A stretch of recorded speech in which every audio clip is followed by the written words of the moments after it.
Hello, everyone. My name is Jenny, and I'm the Director of Operations for FES and Chat. And we are so excited to have you in our class today, whether they're in person with Adrian or here in our Zoom room. We are excited to have so many of you on. We have over 300 people registered for this class and counting. And so we should have a very full room today. And we are excited that all of you are here to get this information from Adrian. This is excellent information in any market.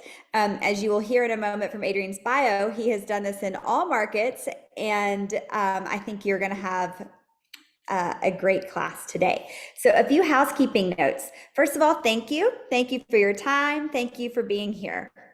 Thank you to our instructor, Adrian, for spending his time pouring into the agents of FES and Chat. And thank you to Jules, our virtual assistant. Jules, if you'll give us a wave. If you guys have any questions during the class that are technical, or you're wondering about the recording, or you have a question about future classes, you can chat me or Jules directly throughout the class, and we will respond back to you. So let's save the chat box for things relevant to the class today. Anything that's not related that you have a question about the programs, you can send directly to me and Jules. Just as a heads up, your market center is who pays for and brings you this great educational programming. So if it's something that you are enjoying, or maybe it's your first time coming to one of our classes today, or maybe you attend them weekly, tell your market center leadership thank you. Let them know that you are enjoying and attending the classes. That helps us, and of course shows gratitude to them. If at all possible, turn your cameras on. There's so many of you with your cameras on. We really, really, really appreciate it, right? If Adrian were to teach like this with nothing, right, just a slide up, you probably wouldn't enjoy that. And just as he is going to be able to get energy from you and the people in your room, so have your cameras on. As terms of materials for the class, okay, there isn't a workbook for this class. So the material is the book Flip. Now, Adrian's holding it up right now. Flip is a book as part of our Keller Williams. We've got Hold, we've got MREA, we've got MREI. It's in that series. And we're going to put a link up for you to buy it if you don't already. You can buy it used on Amazon for cheaper, but we're putting the official Keller Inc. product up there. This isn't a class to sell the Flip book. I certainly don't get any royalties off of it. But it is what we are referencing throughout the class. If you don't have the book, by all means, stay on. You're going to get plenty of information today, but have a notebook and pen and be prepared to take notes, because in the bottom right-hand corner of each of Adrian's slide is a page number. It's not the slide number. It's actually a page number as it correlates to the book. So you'll be able to go back and or take a note, like this is on page 96, and this is where I want to go back and reference if you choose to buy the book. On that note, we are recording the class. And so you will, if you're registered, you will receive a copy of this recording tomorrow in the email with which you registered. And that will be good for 30 days. Now we can't store all of our classes any further than that. And we want to make sure that they all stay relevant. And so within 30 days, that link will expire. But until then, you can go back and review the class with the book or anything else. Let's mute some folks. Okay, there we go. All right. So without further ado, I want to introduce you to your instructor today. One more note. This class will run for 3 hours. So we're here for it, guys, and time will fly, but we will be taking breaks in between. So if you need to take care of something, that's totally fine, but just know we will have breaks coming up during the class, so you'll be able to take those. All right. So I'm going to share with you a little bit about your instructor before I turn it over to him. So Adrian was born and raised in Warrington, Pennsylvania. Did I pronounce that right? He grew up studying. Close enough. That's good. Okay. My Southern accent gets in the way. He grew up studying the home building business, as his father was an architect and his mother was a builder. Way cool. He watched his father create many land deals and building projects. His summers were spent working on his father's real estate projects up until he went to college at West Virginia University and graduated in 1997. He got his real estate license in 1999 and started his own real estate company in 2001. You weren't slowing down, huh? He began flipping homes for profit a year later in 2002 and has since flipped almost 90 homes with his own funds. He has also assisted many customers with building wealth through flipping homes. He started the coaching program at Keller Williams Realty Naples in 2017 and quickly grew the profit from the program to 30% of market center company dollar within a year. Adrian stepped into the KW Naples operating principal position in 2018 following Janet Falk's leadership. Adrian's primary focus is choosing Keller Williams. I heard someone ask you this earlier. So it's due to the belief system, which is God first, family next, then business. Adrian's passionate about giving back and helping others. He's the oldest of his siblings. He has 2 sisters that are twins and a brother, and his immediate family members all live in Southwest Florida. Adrian's married to Priscilla since December 2008 and has 2 boys, Aiden, who is 10, and Dylan, who is 8. Adrian and Priscilla attend Naples Church and actively serve there each week. Adrian has been on 2 mission trips in the past year. He's on the board of directors for School of Grace Ministries, Haiti, and nonprofit organizations which build schools and encourages education. What a guy. I love that bio, and I'm so excited to have you teaching for our program today, Adrian. Thank you so much, and I'm going to turn it over to you. Thank you so much. The bio is a little off, I think, because now my kids are a couple of years older, but other than that, it's spot on. I'm going to show my screen real fast and tell a quick story here. Can you see that? Yes, Adrian. All right, great. Well, thank you all for coming so much. My goal today is that you leave today and you think differently. And you might not put things to action right away because some of these things take time, but then you'll definitely think differently and walk away with some valuable nuggets of information. That's my goal, to not just teach what's in the book, also just share experiences that I've had, because I think that will help you the most of some things that I failed in as well. And well, you had mentioned that I got my real estate license in '99, and then I sold my first house right after that. And it was around that time where you'll see on the screen there, it says it was Vegas. And I was on a plane to Las Vegas before I ever flipped a house, and ran into a college buddy of mine. His name was Sean. And he said, "What are you doing?" And I said, "I'm just getting into real estate." I was just brand new in it. I was in my early 20s. And I said, "That's it. What are you doing?" And he said, "Not much. Why don't we flip a house?" And I said, "Well, we were going to Vegas." So I was like, "Well, that sounds good. It's gambling to me in my mind. That sounds great." So I got back and found the cheapest property in the neighborhood that I lived in. And it was like $87,000. And we went to work, and the backyard was like a jungle, and we just took it all down with machetes, and we almost had heat exhaustion. We cleaned it, we painted it. That was it, just clean paint.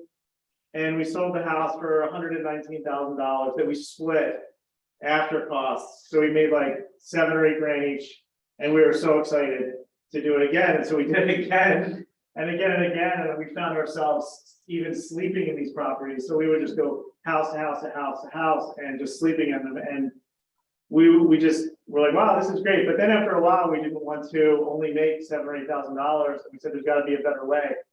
So when I tell you we were just so dumb and naive in doing it, that would be an understatement. We just went at it and just hustled and just did it. And that leads me to the very first thing I want you to write down, and as big as you can, as bold as you can in your notes or even in the book, is action, right? Because if you're not taking action, this is an absolute waste of time for you for the next 3 hours. You might as well turn it off, go do something else, and enjoy your day. Because if the action is really what got me to where I ended up now, which is over 100 flips, I'm building houses, I'm doing other things. But if you never take that chance and do it, then it's just never going to happen, right? So I just want to bold that word, action. That is everything to me as far as how that works. Okay, I only see one participant here on the screen. They're there. All right. Your spotlight. All right. Sorry about that. All right. So we went over this. There it is. Action is key. I don't need to go back into who I am and what I've done. But what I would like to do is tell you the goals that I have for today. But I want to know your goals. So I'd like just 5 participants. What I'll do is I'll take 1 in this room. First one, raise your hand. And what they want to learn, that they get out of it. And then I want to take 4 more from the class that they can unmute. That tell me what they want to get out of today. If they learn this one thing, or they got this one key thing, that it would be so worth it for the last 3 hours. So I'm going to do our room first, and I'll repeat it just so you can hear it. Who'd like to tell me what you'd like to learn today in this room? The one thing you'd like to get out of the class.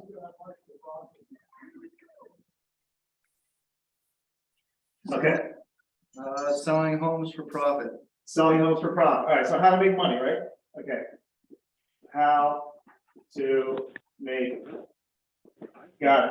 So need 4 more people from the Zoom to unmute and just tell me what you would like to get out of there. How about good software programs for helping you to value property, to know if it's a go or not? And Good the formulas, software programs to evaluate. I love that. And I do have some And answers to that. maybe the top 4 valuation formulas for valuing a flip.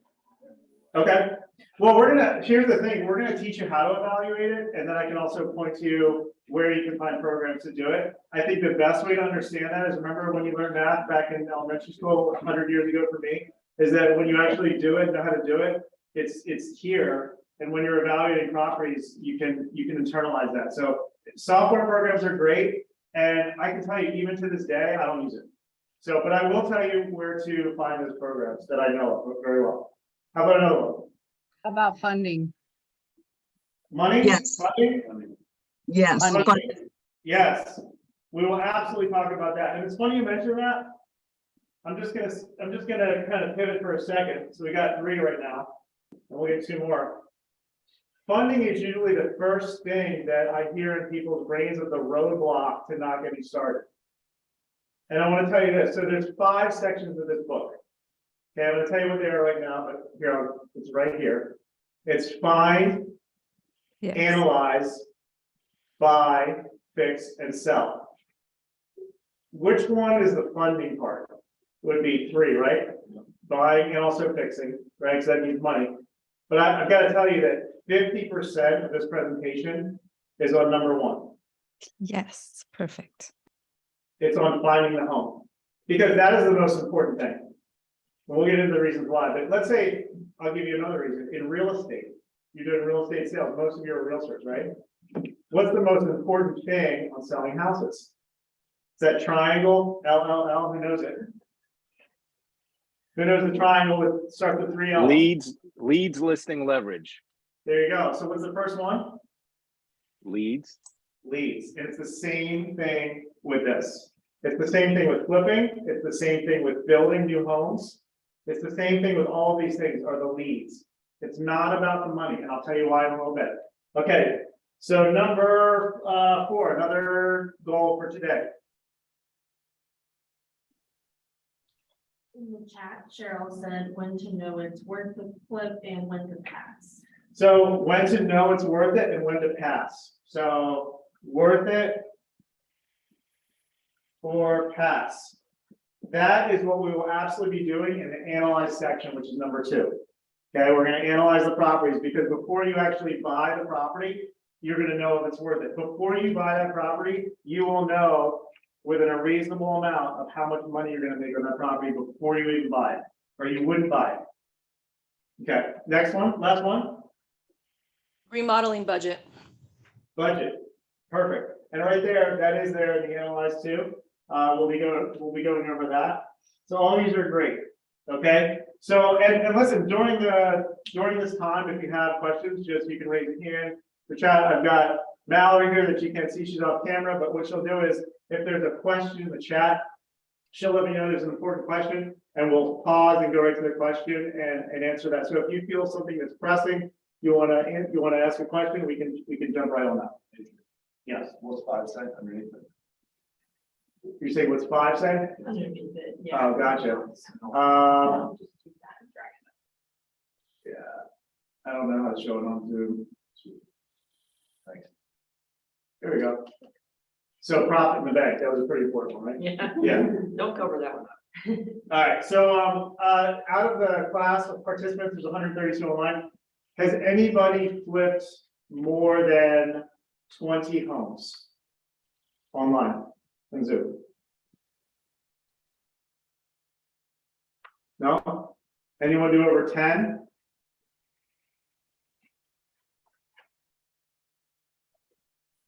This is a participation class, so you'll get, if there is, I'd love to hear from you, because we'll get way more out of it if there are. Oh, somebody said yes. So someone did over 10, okay. All right, but so what I'm hearing is most of the people that are looking at this may have done 0 or a limited amount of them. And the cool thing is that I bet you the people that have been in real estate, even just a short amount of time, have helped their investors flip or their clients flip, right? I bet you if I ask how many have helped your customers buy a house that later on that customer has sold for more money, I bet you every hand would be raised, or the majority of the hands would be raised. We've all know, at least been around the situations like that. And you're so excited for your customer. So I just want to kind of do a little reality check. How many, I guess you could do a raise a hand in the Zoom, right? You can do raise a hand. So how many of you, and in this room, have seen a posting on Facebook and the realtor is so excited because they sold their customer's home for the second time, and they made this customer like $80,000, and they're so excited about it. How many have seen that post on Facebook? Right? I've seen a lot. And I look, every time I see that, I'm like, well, that realtor made like 3% or less. So what are they excited about? Because why didn't they just do it? Right? Think about that. How many times do you see people post that they're so excited about helping their customer that they could have just done it themselves? Yeah, when I see that, I'm like, why are you posting that? That's embarrassing almost. I mean, it's great to do the sales, don't get me wrong. But for me, it's like, you're just telling the world that you just let that money go and gave it to somebody else. Right or wrong? Is that not what just happened? Absolutely. Yeah, okay. Just for saying that one. All right, so how many people does it take to flip a house? Well, it takes a lot because there's workers, there's people that are doing things, but really essentially it's 3 key elements. There's treasure, there's time, and there's talent. Okay, and if you're not having someone provide those things for you, it's you. It's either you giving the treasure, you funding it with your own money, right? Buying it cash, or time that you're physically doing those things, or there's talent that you are doing that. You're there like I was my first time, and I was with a machete chopping down trees. Well, I was the talent, right? So that was a lot of talent, but that was me. I was the guy chopping stuff down. So when you're looking at these things, as you grow in your career and flip, you have to say to yourself, who can I hire to then take these things away from me? So this worth it or pass on it? I'm going to go to this for a second, because right here, this is the vibe I'm getting on this screen. Is it worth it? Well, to me, having someone worth it, having a property worth it, or for someone else having that property worth it might be totally different things, and I'll explain why. In all of our lives, people have different income levels, yes? We all make a different amount of money per year, and we all work a certain amount of hours. So when I've got this question before, I never realized the best way to answer it. I would answer it, but I would say, well, 20 grand's worth it, or 30 grand's worth it, or 100 grand's worth it, but there wasn't really a clear formula.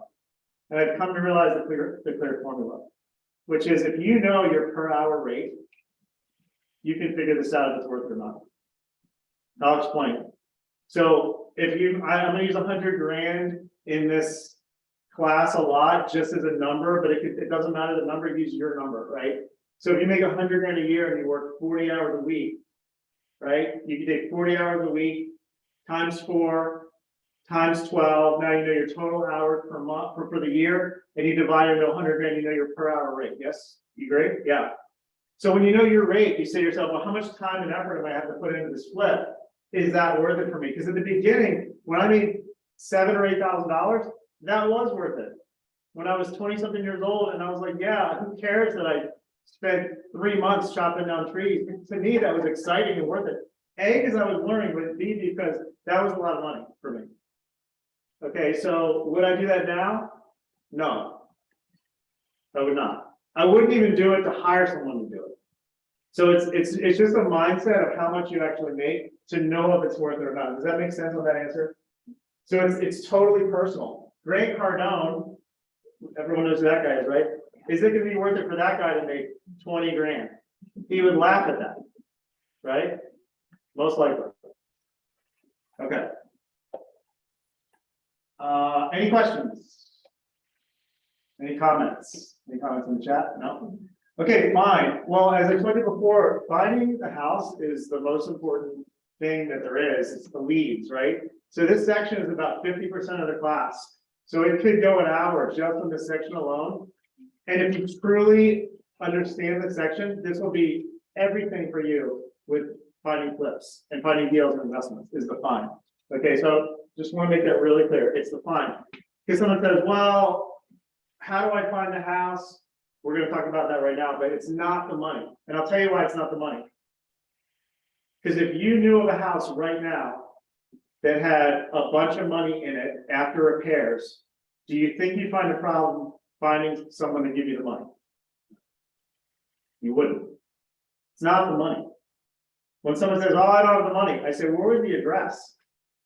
And if you're watching the class, and I've talked to you before, my buddy Lee Montgomery, I saw you in the room there, that we talked about this, right? You and I. It's not about the money, because where's the address? Tell me the address that's a good deal right now.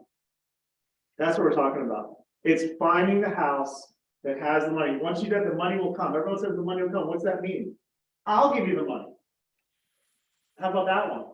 Right? This isn't a class about me soliciting you to give you money. I'm just saying, like, people will give you money if you show them, hey, look, I found this house, I analyzed it, right? Here's how much you have to put into it. I've got these contractor bids, we're still under contract, we're not closed yet. Who can I find to give me money so that they can net this amount of money by putting this amount of money in? Here's all the things handed to you in a presentation. I promise you, you'll have people lined up for that. So you don't need the money personally in your bank account to do it. Okay. First thing on finding is defining your target, right? Now, if you play darts, there's a big kind of dartboard thing right there with a house on it. If you've ever played darts, you know you're aiming for the what? The bullseye, or a number if you're playing cricket, but you have a target, you're aiming for something. So when you're thinking about finding the right house, you have to have a definition of what you really want to do. Make sense? So finding leads are the top priority, and finding leads that match your target and your criteria are the most important things. Okay, it's not just finding good deals. What kind of houses? Are you looking for single family houses? Are you looking for condos, townhouses? What area? I'm in Fort Myers right now, so are we looking at Fort Myers or are we looking in Orlando? That'll be a hike. And we're going to talk a little bit about why buying outside of your area, especially for a new investor, is wrong. It's absolutely wrong to buy outside of your immediate area if you're a new investor. And I'll show you why in a little bit. Okay, so again, bottom right-hand corner, page 26, that's where we're on the flip book, just as a reminder. So you can, if you have the book, like I did, you just literally just be taking notes and just put it right in the book. You'll never lose the book, but you might lose your notes. That's why I do it like that. So on this slide, it talks about never buying a house without a garage in neighborhoods that most homes have garages. So why is that important? You don't want to go too much above or below what the neighborhood has to offer, right? You want to stay consistent with the neighborhood. You might say, well, this is a good deal. Okay, so if you're actually a person that does a lot of checklists, right, and you just go through all these kind of non-negotiable items, you're limiting your mistakes. You're limiting your liability if you just are a checklist person and you just go through the list. In other words, Naples Park is a neighborhood near where I live. Some of the houses have carports, some have garages, some have converted garages now to bedrooms. Right, so it was a 2-1, and all of a sudden now it's a 3-bedroom, 2-bath, and it doesn't have a garage because the garage that was there is now a bedroom, right? And then the houses around that are selling for top dollar that have garages. So I might say, well, look at this deal, but it doesn't have a garage. Is it a deal? Right, so you have to have your criteria of what you're looking for. It's very important, and I think a lot of times you'll think they're deals, but when you just go down the list of the norm in the neighborhood, like, is that a normal house in the neighborhood? When I mean normal, I mean average. It's not below or above. It's right where it should be in that neighborhood. If it's not, pass. Okay. You know you're being a good investor if you've passed on 20, 30, 40 homes before you even think about pulling the trigger on an offer. Let's say that again. You know you're being a prudent investor, a good investor, if you pass on way more homes than you actually pull the trigger on. Okay? I have a question. Yeah, we got a question in the class, yes? I mean, I've never done like flipping or investing or anything, but I have investors that reach out to me, but it's like I'm new to real, I wouldn't say super new, but I'm pretty new. So it's like Fort Myers and Cape Coral, there are like, and even Lake Acres, there's such broad areas with so many different neighborhoods. Like, how do you like, is it just like an area to take and farm, or how do you narrow that down? Because there's so much neighborhoods and so much areas. Yeah. So the question was that in the area where we are now, there's so many different neighborhoods and gaps of neighborhoods, and how do you define what's a neighborhood and what's not a neighborhood, because they're all spread out. That's a great question, and there's definitely a way to do it, and we're going to talk a little bit about how you target the neighborhood here coming up shortly. So I think that once you see that section, then you'll understand, it'll be a little bit more clear for you. Okay, but yeah, there is, and I do personally flip in this area, Fort Myers, Lehigh, Cape Coral. I personally own over 100 homes in this area right now. And I'm building homes too, so you can, anything I say, you can look up, it's public record, right? So you can check it out. There's absolute opportunity in every area of the country. There's opportunity everywhere, in every market, in down markets, in up markets. That's another limiting mindset a lot of people have, is that the market controls it. Oh, it's an up market, so there's nothing available. Wrong. People still get divorced. Hurricanes still come through, right? And knock roofs off houses. Houses are 25 years old today, right? In the up market, where they might have needed work, where that owner never put money into it, and now it sells pink bathrooms, right? That happens all the time in every market. There's houses that need work. And there's owners of those houses that cannot afford to bring those houses up to today's standards. And that's where you find the deals, right? Yeah. So are these mostly foreclosed homes or? So question is, are they mostly foreclosed homes? You'll see that as one part of the finding home here coming up. So yes, some of them are foreclosed. For me, it's always been a very small percentage of that. Okay, so proximity. The slide talks about keeping it close to home. We're going to find out why here in a second. Any questions in the chat, or I just want to encourage the Zoom participants that yes, we're here at a local classroom environment, and yet, you know, speak up if you have a question. There's not a bad question. We're all here to learn, and one thing you say might open up a great topic. So I just want to encourage any questions. I don't want to just sit here and lecture. I love the participation. Hey, Adrian, Yes. as you've, progressed with flipping, do you find that you tend now to hold a lot rather than flip them and just keep them as rentals? I've been waiting for this. Is this Denise? I can't even see you. Is this Denise? It's Denise, yes. I know you, Denise. I can't even see you, but I know your voice. So that is the best question. That's the number one question that I get right there. So should I hold it or flip it? We'll just jump into it right now. Okay, let's just do that. You guys ready? Ready. Because this is something I basically had an aha moment on. Actually, just in the last probably year, Denise. And meanwhile, I flipped homes for 20 plus years, and I really just understood my answer to that question lately, to be honest with you, which is like this. So I'm just going to tell you about my childhood for a second, and it'll make sense why. So when I was introduced, it was told that my mom was a builder and my dad was an architect. I grew up building houses. Well, my dad was very, very risky with his investments. And when I was 18 years old, the beautiful house that he built, that took 3 years to build, he foreclosed on. He couldn't afford to keep it. And I was in college. And at that time, he had health problems because of it. He had heart attacks, I believe, because of the stress of that, right? He had a heart transplant. They moved to Florida because of his health, because we lived in Philadelphia, and he was just such in poor health because of all the stress of basically going bankrupt. And I didn't live like that. Like my life, like we had a pretty good childhood. I could get whatever I wanted, and you know, we lived probably above average, which is great. You know, I was blessed to live like that.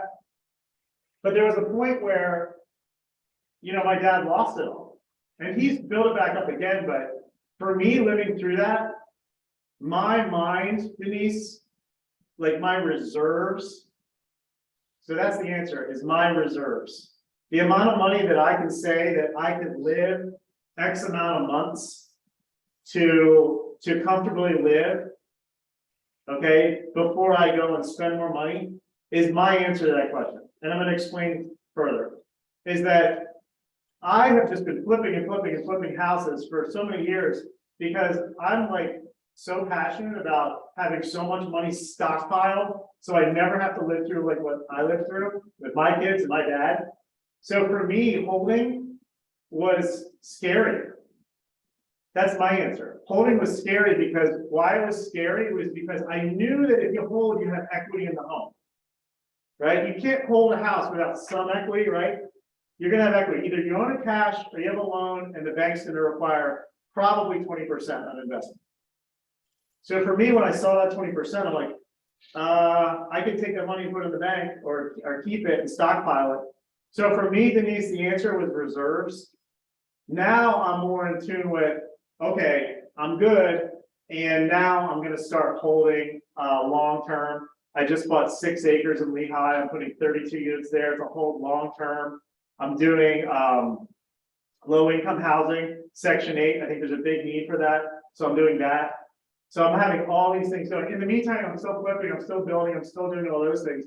For me, it was the reserve, because if the reserve was there, right? If the fear of the reserve was in a good place, then my answer is to hold all day long. Does that make sense? Is for your answer, Denise? It does. I just unmuted. Yes, for sure. So my answer is hold. Okay, that my answer is hold. I believe, I don't want to scare you guys away, but I believe the purpose of flipping is to get to a place where you're comfortable to hold. And I didn't really realize, that's my opinion. It doesn't say that in this book. That's me, how I've lived, is that there's zero reason to flip if you can keep the house. Because what I can tell you without a shadow of a doubt is that every single house that I've flipped, everyone, do you think it's worth more or less right now? Way more. Way more, right? So if you've got equity from that house, I'm gonna get off subject for a second, but I think it's just good because of this conversation, is that when you're holding, there's 3 things. Most people focus on 2, but there's 3. On Zoom, can you see that? Okay. Yeah. Sorry, they're a little not straight. I just realized. Oh, no. All right. I know, I'm so artistic. So there's cash flow, right? When you hold, right? That's the obvious one. From Zoom, I like, what's the next one? What are the 3 ways to make money on holds? Appreciation. Appreciation, right? We can call it equity or appreciation. Does the appreciation go up or down or stay the same? Up You You sure? could do either. over time. Maybe over a long time, but couldn't it go down too? Yes. I mean, right now, if you bought a property, is there a chance it could be worth less next year? Yeah, if you're looking at it in a smaller time frame. If you're looking at a smaller time frame, yeah, but over time, you're right, I believe it. Some people say 3%, some people say 5%.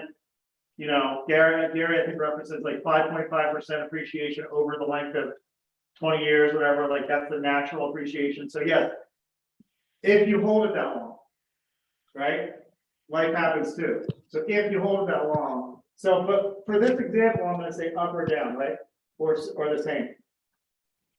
What's the last way to make money on a hold? Mortgage interest accruement. A mortgage Mortgage depreciation. interest accrued, but what's that, what's the word for that? Leverage. Equity. Amortization. Who said it? Steve, amortization. Amortization, perfect. Amortization, right. Amortization. In my opinion, that's the #1 way to make money on hold. Can you Right. explain what you mean by that? Yes, I'm gonna explain what I mean by that. So with cash flow, you have expenses, right? You have expenses, which include vacancy factor, which include maintenance, which include capital expenditures, all your repairs, all in, you've got expenses, yes? Then you have gross income, which is the rent. If you've got a multi-unit place, the only other way to make gross income might be vending machines or laundry machines, things like that. But for most cases, it's the rent, right? That's your income, okay? And then income minus expenses is cash flow. That's easy. Most people know that, right? On this one, remember the first screen I had Vegas? Yeah, so, and this goes right back to flip. We're not off flip. I want you to know, this is flip still. We're not just on hold. For flip, flips are not speculation. So if you're taking notes, write that. They are not speculation. When I see people or I talk to investors, they want to buy a house. Well, if I buy it now, I think in a few months it's going to be this. What? Where did you see that? On CNN? Like, where are you getting the fact that that house is going to be worth more? That is going to Vegas. So when you buy a house for flipping, you should know that the day you close it, you're going to make X amount of dollars. As long as you accomplish that flip in X amount of time, you know those numbers. So this, we don't know. That's to me the icing on the cake. If it goes up, great. Amortization was the question, right? So amortization is the tenants are buying down your loan. When the tenants give you money for your expenses and you put that towards your mortgage, then that mortgage is getting paid off. And you can go online and there's amortization calculator, so you can ask your mortgage person for one. You just go online, amortization calculator. And if you take, let's say, a $200,000 loan and in 10 years, what might you have, and this is a guess, I don't know the exact number, but what might you have paid down in 10 years on a $200,000 loan at a 30-year loan? 10%. I mean, it might even be 20%. I don't know. But you take that number, right? And then you divide that number by the amount of time that you intend to hold the property. And you add that for your month. So let's say the number is $50,000 over 10 years, right? How much is that per year? 5,000. So if it's 5,000 divided by 12, that's added to your net worth. That's building wealth. This to me is the biggest way right here. This is sometimes even more than this. Because you have things that come up here. Guess what this is? It doesn't change. You know that. It's set in stone. When you get a loan, that's it. They tell you on year 2029 how much you're going to owe. I mean, that's set. They gave you the keys, right? A buddy of mine walked around the hallway today, and we were talking about the same conversation. And I gave him the example. I said, if let's say there's 1, 2, 3, 4, 5, there's 7 people in this room right here, and we all went out to dinner. Okay, and we went to a decent restaurant, and our bill was $500. Okay, and I said, hey, I'm going to pick up the bill. Okay, I'm going to get the bill. And then you said, oh man, that's so nice of you. Can I at least get the tip? Sure, you can get the tip. Right? Who are people mostly thanking because I got that bill? Or because the bill got taken? Who are people thanking? Are they thanking me mostly, or are they thanking the person that picked up the tip? You. They're thanking me, right? Well, what did I just do? You just spent 20%. Yeah, you spent 20%. I got the bill. So I'm the hero. The bank's the hero, you guys. So you can give 20% and buy an investment property. Right? Let the bank pick up the tab. See what I'm saying? Let the bank pick up the tab, and you're the one giving 20%. So if you take your 20% and you figure that number, and then you run the numbers, well, how much is that property making you per month? And per year, and for 10 years? Denise, that was a really long answer to your question, but does that make sense? But this is all good stuff, right? Like this is what it's all about, because if you're thinking about flipping a house, you need to say, should I flip it or should I hold it? You need to ask yourself that question. And this is kind of the rundown to know right here. This is absolutely how you analyze a property. Any other comment any other comments on what was just said or clarification? Yeah, and on amortization, can you kind of like run through it real quick? Amortization, really all, the question is what's amortization as far as just rerunning through it? So if you get a 30-year loan, if someone gets a 30-year loan, the bank tells you at year one, actually it's every month. Every month you owe this much, you owe this much, all the way from day one to year 30 last month. And anywhere in between, you can see how much you owe on that property. So if you hold it for 10 years, it's going to say you owe a balance of this much.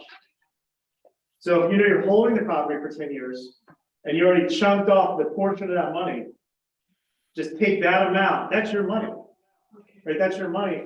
And I'm just saying divide it by the amount of months that you did own it and add that to your really how much you're making per month on that property to make a best buying decision on holding. Because most people just say, oh, it's cash flowing and I think it's going to go up, and that's it. But they're missing the biggest part is that that tenant's paying down that property. If you get a 15-year loan, check this out. You have an investment property, you get a 15-year loan and you hold it for 15 years. You just recycle the property. You got another free property because the tenant just paid it down for you. Right?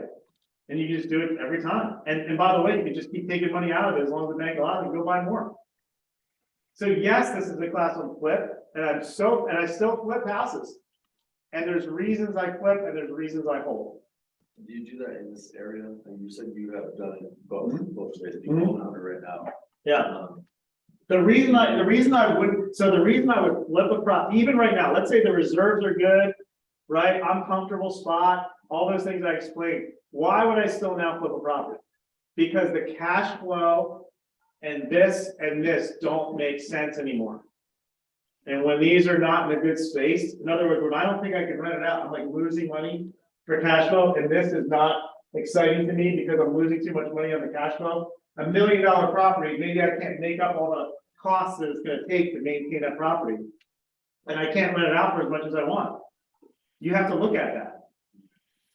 That's a flip to me. If I can get that property for 800 and I can sell it for 1.1, and I need to put 50 grand or 80 grand in it. Okay, that is a flip. Okay. So on this screen, page 29 in the flip book, it just talked about, what's the key? For me, it's like you want properties in neighborhoods that sell in a reasonable amount of time. So if I look at a neighborhood and I'm considering investing in that neighborhood, flipping in that neighborhood, if the sales in there for some reason in this neighborhood take a long time, I don't want it. I just want to know that properties can be sold quickly in this neighborhood. Another reason for that is maybe there's too much inventory in that neighborhood. That would be another reason it might sit on the market. We talked about this, buying in the middle, not at the end. Same thing, sales activity. So right here, 9 key areas of MLS information. Square footage. I want to teach you guys something on right now. So this is actually an exercise. You don't need to do it if you don't have a computer, but if you just write down these notes, I can tell you how to find a good flip right now. You guys want to know that? That's pretty cool, right? We can figure it out. So what's the first thing it says there? Square footage. So in every MLS, at least in ours, and all the ones I've ever talked to, you can search by what? Price per square foot. Okay. So can you also find out price per square foot in neighborhoods? Yeah, you just pull up the neighborhood, right? You pull up any neighborhood, you do the closed sales, and you can click a little icon, at least on our MLS, click it, and you can insert a column and it'll give you sold price per square foot. Like that, right on MLS. Okay, if you don't know how to do it, ask your broker. There is a way, I'm telling you. Okay, sold price per square foot. How do appraisers appraise houses? Price per square foot. So price per square foot is how you search. In other words, instead of searching by neighborhood, search by price per square foot. If I know in our area, Lehigh, Fort Myers, Cape Coral, let's say Lehigh. I know that homes in Lehigh Acres, on average, are selling for around 200 to 220 per square foot. Whether they're redone, new, that's a good range. You can check it. Maybe 180, 190, but on average, let's say around $200 a square foot. Okay, and if you're in a different area, there's a different price per square foot. But you know, in your neighborhoods, in your averages, what are the price per square foot? So you just search the opposite. I'm going to search 150 or less. I'm going to search 120 or less. I promise you, if every single person went, now don't do it now because I want you to listen. But if you went on MLS right now and you searched the entire area you're in and just did price per square foot, 120 minus, you will find the properties that need work. They're right there. Instant. Anybody learn anything yet? No, this is just like, you have the access to it, right? It's Are right you there. finding- If you, what was that? Are you finding most of the properties that you're flipping on or fix and flipping from the MLS, or do you also look for off-market properties? So for me personally, I would say half of the properties I found were on MLS. Right in front of everybody's nose. Right there. And you know, it's really interesting. Some of my best deals were on the market 60 days, 90 days, 100 days. I just bought a property last year. It was on the market 2 years. And I know that I bought it about half what it's worth. So they're there. They're right there. You just have to look. It's so funny because guess what happens when property's on the market 60, 90 days? What do our buyers say about their properties? Something's wrong with it. Well, yeah, that's right. That's what you want. You want something wrong. If something was right, you know, like, yeah, it'd be sold. Like most of the times, the worst properties, like the ones where the roof's caving in and mold problems, like the worst condition properties are the ones I've made the most money on. For sure. There's definitely unicorn examples out there where I found one and they just didn't know what they had and I got it and I turned it right around and painted it and I sold it and made a bunch of money. If that's happened, unlikely. Most of the time it's like it needs work and people walk in and it smells really, really bad and they just walk right back out. It's good for me, yeah. It's good for you now, right? It's good for everyone. I believe that if you're here on this call, it's because you're interested in doing this for yourself and you can also help others doing it as well, right? And still make money doing it. I'm just saying, like, do it for yourself. Stop being the realtor that posts that you just made your buyer 100 grand or your seller 100 grand and you didn't. Yeah. Sandra said, what are the problems on a property you really want to avoid? Problems you really want to avoid for me, it's like foundation. Although I'll probably take it on any project now, but only because I've had a lot of experience on all those things. I've done fire, I've done mold, I've done flood, I've done everything. If you're new at investing, my advice would be to do something with less risk that you can manage the analysis a little bit easier rather than something that could have a huge amount of problems. You know, luckily some people are in California, some people are in Hawaii. I don't really know the markets there as much as I know Florida. We don't have basements here.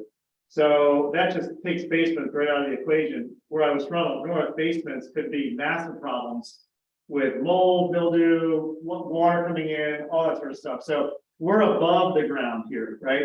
In a lot of areas of the country and the world, properties are below the ground. That opens up a whole new set of problems. Does that answer the question? And then Natalie said, would you recommend a shorter loan term for fix and flips? A shorter loan term for fix and flip. So, well, there's hard money, right? So the hard money is the really only one that's gonna give you short loan terms, unless you do like an ARM, like an adjustable rate loan, where it's in 1 year and then it goes up later on. So there's those. But the goal is to, with every answer about mortgages, for the costs to be the least amount as possible. Like that's the answer. So if you know that because if it's a short-term loan that they're going to charge you a heavy point up front and a bunch of costs and a high interest rate, or you can get easily just get a 30-year loan on the property and have very low points up front and a good interest rate, then of course it's the less money, right? It's all about the money when you analyze the property. You don't want to pay a bunch of money on a loan. The reason I'm skipping ahead, if you're seeing the PowerPoint jump ahead, is because I just want to get the things that we already haven't talked about. I know these slides because I taught this a lot, so I'm like just going to the slides. Here's the thing. I don't want you ever to think that you're missing something on the slide. I promise you won't miss anything on the slides. It's right Okay. here in the book. Okay, slides I are in heard the book. that, and obviously, this is how I explain to other clients. When your tooth hurts, you're not gonna go to a stomach specialist, you're going to the dentist, right? I do this every day, and I don't do cash purchases every day. I do different finance purchases, but the ones I've done, I don't, and I agree with you. I don't want to give them. That's why I asked Leanne to give me only the front page, the statement with your name, your account number, your address, and your balance, total balance. I don't want to let them know that you're spending money and you're taking money out and you're putting money in and what are you doing? So what I do, I only send the front letter. When they call me and ask me, send me the whole thing, then I would say, no, you don't need to know their finances. That's what they have on their account, and you can verify it with their either financial planner or, you know, I can direct you to someone, but we're not going to give you everything unless it's necessary. So I just want to make sure, I just want to make sure I Broker is talking understood. about when you're financing an offer. Yes, the lender will ask us for all that, but we're not going through a lender. This is a cash deal. They only need to know that you have the money in, and the date is there. The date is showing that the money is there. I don't know if this person's asking a question or they're on the phone. Those the transaction history. Yeah, She's can on you- a is there call. any way Can you just mute mute that her? person? Maybe have- Yeah, she's on a call, man. Just mute her. Yeah, I was like trying to follow it. I was $1,000 in the bank to Yeah, buy let's just mute her. the bank, and I'm financing the house. Trying to figure out what- Yeah, sorry, I don't know, I was trying to be respectful, I thought I was trying to understand the point, but I didn't understand it. Okay. That's cool, hey, we got a little comedy break. All right, so 20 years old, sweet spot. Why is 20 years old important? Let's talk about that. Because roofs, the roof of the house. A lot of insurance companies will not insure a home if that roof is a certain age, right? So let's say I'm homeowner, right? I've got a barrel tile roof on my house. I'm in Southwest Florida, and I've got a 2,500 square foot house. How much is that roof gonna cost? Brand new. Like there's no insurance claim. What do I need to do? How much is that roof? So, I mean, anyone on the chat too, anyone on Zoom? I've got a 20-year-old house. I gotta put a roof on it. It's a tile roof. My house is like 2,500 square feet. It could easily be 50 grand, 70 grand, $80,000 that owner needs to come out of their pocket. I mean, they're hoping for a hurricane, right? So that they can just pay the claim, you know, just pay the deductible. Like they're waiting for, they would love a hurricane right now. And yet that doesn't happen to a lot of people. So when's the last hurricane we had? Irma. Yeah, but what was that, 4 years ago, right? So what I'm saying is there's so many houses out there right now where these sellers have roof leaks. They have things piling up, the roof gets into the drywall, now there's mold, this and that. These things are happening in every market. It doesn't matter that we're an up market or a down market or any market, is that the 20-year-old home, so when we're searching on MLS again, right? We're searching on MLS and we just did a big broad search for price per square foot. How do we know we're getting closer to finding the deal? It's probably 20 years old. When I look at all the houses that I've ever done, I would say 60–70% were pushed in that 20-year-old mark. 16 years to 24 years, 25, 30 years old. You're probably unlikely to flip a house that's 2 years old. Just saying, right? Why? Because they could just sell on the open market. It doesn't need a bunch of repairs. And it probably is updated on the level that people expect today, like the finishes and like that. And, you know, they could just sell on the open market. right? The flips, the way to make the money in the deals are those houses that need work, need repair. They need TLC, so you can put that money into to fix stuff. So age is a huge factor. So you're saying 20 years, just the roof, not the house? The whole house. Because I mean, the roof could have been It could have. It could have. fixed or replaced. Yeah, so the question was, the roof could have been replaced in 20 years. Yeah, it could have been blown off 4 years ago by hurricane and they put a new one on. Yes. And you're gonna look at it and assess other things in that house too. So if we're, let me explain it like this. I would love, can we do a poll? Is there any way to do a poll? Can you help me with that?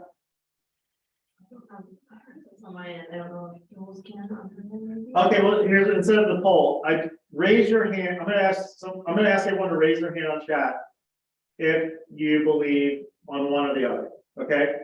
Over time, the question is this, so please don't answer yet. Over time, do all houses appreciate or do they depreciate? So if you think the answer is appreciate, do you think that over time all houses appreciate? Raise your hand. No, I don't like the word all, say most, majority. I'm saying 20 years go by, 20 years. Do you think that that home is going to appreciate, go up in value, or do you think it's going to go down in value? So if you think it's appreciate, raise your hand. Is everyone raising their hand? I like 6, 7, 8, 9, 10. Okay. Going up. So this is not a trick question, although it might seem like it. This is a mindset that I want you to understand, is that houses all depreciate in value, guys. I'm going to explain why. Because is the roof worth more? Now there's house and there's land, right? There's the house and then there's land. I said house. I was very specific on what I said. I didn't say the property. So it sort of was a trick question, but my That's really a trick question. the That's house totally a trick appreciates. question. Every part of the house, every part of that house is deteriorating from the day it was put on. The roof, the windows, the floors, the walls, every part of that house is going down in value every year that goes by. Okay, so as you know that, that's why the 20 years is so important, because the land appreciates. The only reason that the property is worth more now than it did later is because the land appreciates faster than the house went down. You get that? The only reason that houses are worth more today than yesterday is because the land value, the value of the dirt below whatever the structure is, increased more than the value of the house went down. Okay, so think like that. Houses are they're like cars. They're going down. Every house, this building, every building we're in is losing value day by day by day, slowly, but it does. So if you know that the house is 20 years old, 25 years old, 30 years old, and that seller has not kept up on repairs, that house needs a bunch of work. And there's where the gap is. There's the gap of buying it right to selling it, because all you're doing is improving the structure, not the land. You're not changing the land too much. Maybe you could add pools and stuff like that, but you're really improving the structure. Okay, that's why that makes sense. That's why it's 20 years old. Okay, location. Yeah, we know these things. There's some things in this book. By the way, I just want to put a little side note. This book was not written to a bunch of realtors. Okay. This book was written for everyone. So a lot of the things in the book do kind of educate consumers on what most of us just know, like automatically. So I'm not going to dwell on some of those things like this one right here. Location. Like, yeah, we all know that, right? Here's one though, safety. I love this. If you don't want to be in the neighborhood after dark, your potential buyers may not either. In other words, just because the house seems like a good deal, like if you don't feel like it's a safe, and by the way, there's no prejudice in this, it can be found on public records. You know, That's what I'm talking about. I'm talking about criminal activity. If it has a high crime area, stay away from it. Just don't even bother with it. People could just vandal your house if you just put a bunch of money in and break in, and guess what? Who's there when you're fixing it? Nobody. Nobody's there. Vacant, and people know it. People know when the house is vacant. Here's one thing I do when I first close the house. Here's something for your notes for sure you want to take down. And this is something that realtors almost do this naturally, but when you buy a house, I'm going to use an example of a single family house in a neighborhood that you could walk, you see the neighbors. It's not like acreage, right? Like you could quarter acre lots, you could see everyone everywhere. There's people in the streets. They've been watching this house, right? That you now own. And it has bushes on it that are higher than the doors, and it's got trash, right? And it's got broken window over here, right? Like this house is like, the neighbors hate it. They saw rats coming out before, their kids try to go play in their house, right? The house, right? The haunted house. So the neighbors, when they see you going over there, and then now, by the way, day one, sign goes in the lawn. Day one. Before I even start working on the house, my sign goes in the lawn. And I'm going to tell you why. Was the very first thing we said is the most important thing in this entire class at the beginning, besides action, is leads. Right? So leads. So I'm knocking on the neighbor's door, right? And I'm saying, hey, my name's Adrian. Hey, listen, I know that house has been giving you problems for probably a year. It's been bringing down your neighborhood. I'm here to fix it. I'm here to bring it up, right? And who do you know? You guys can fill in the blank, right? Who do you know that? Who wants to buy it? Who wants to buy it, right? Do you know anyone else that wants to sell? I'm not knocking on all the neighbors' door. And I'm saying, hey, see that sign over there? That has my phone number on it. Listen, if you see any problems with my workers making too much noise, people in the house that's suspicious, listen, feel free to call me. I'd rather get to the bottom of it really quick. I mean, yeah, you can call the police if you see the problem, but call me. I'm going to resolve the situation. I'm here to make your neighborhood better, and that's my goal. So I'm knocking at every single neighbor's door and lead generating, knocking at every single person's door around the neighborhood and telling them, I'm going to fix that house. That's my number right there. I can give you a card, but guess what? There's my number on the sign. Okay. Any questions from Zoom or comments? Tiffany said in a market like Miami, would you ever recommend condo investments for holder? So the question was, would I recommend condo investments for holder flips? If the numbers are right, yeah, doesn't matter what it is. That's the answer.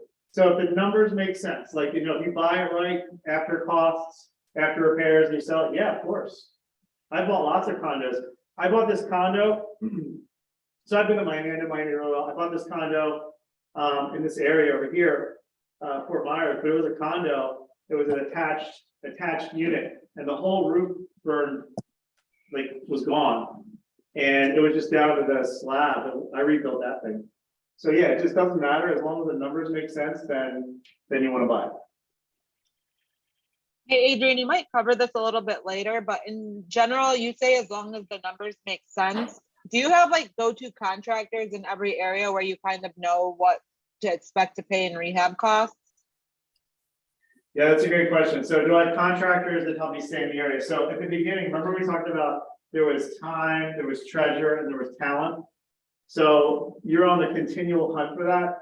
I currently have 4 contractors that I'm working with that help me with, everything that I'm doing, and that never changes. I want to continually build relationships with contractors. I'm having lunch tomorrow with a contractor that I've never met before to build a relationship with that contractor, because I know that I'm going to need more contractors to get bigger and bigger and bigger. So yes, the only thing that caught my eye was that you said in other areas. So for me, I don't know if you remember at the beginning, we talked about just focusing on your area. That's really important until you get going, and then you just get your feet wet as far as investing, just keeping it local in the area. There's lots of reasons. One of the biggest reasons is this, is that if you're buying a house to flip and actually, it's coming up. Can you just hold on that reason, on that, thought? I don't want to get off the slides, but there's a reason why proximity is so important. Yeah, for sure. Okay, so on page 35, this one here, the first timers want redone and they're living in our repair budget and they will choose remodel, it says they remolded. Oh my gosh, sorry. I just realized that it's spelling error. But they want remodeled, right? So remolded, yeah, they want remolded in there. So you figure 2 houses on the market, right? And one is beautiful, shines, gorgeous, all redone. I just got done it. Everything's spotless, perfect. Obviously, no one lives there, so it's semi-staged and beautiful. And then you got another one that's not. So the first-time home buyers, they don't have a lot of money besides their maybe the 3.5% FHA that they're doing, or they've got very limited funds, and they can't foresee, I gotta come in and put all new flooring on this house. Or I've got to update all the lighting, or you know, this is, oh, I love the house, but the kitchen redone. So the better that I can go in and make the house ready to go that needs nothing, I know that my house is more attractive than anyone on the market. And I'll sell it first. Think about it like that.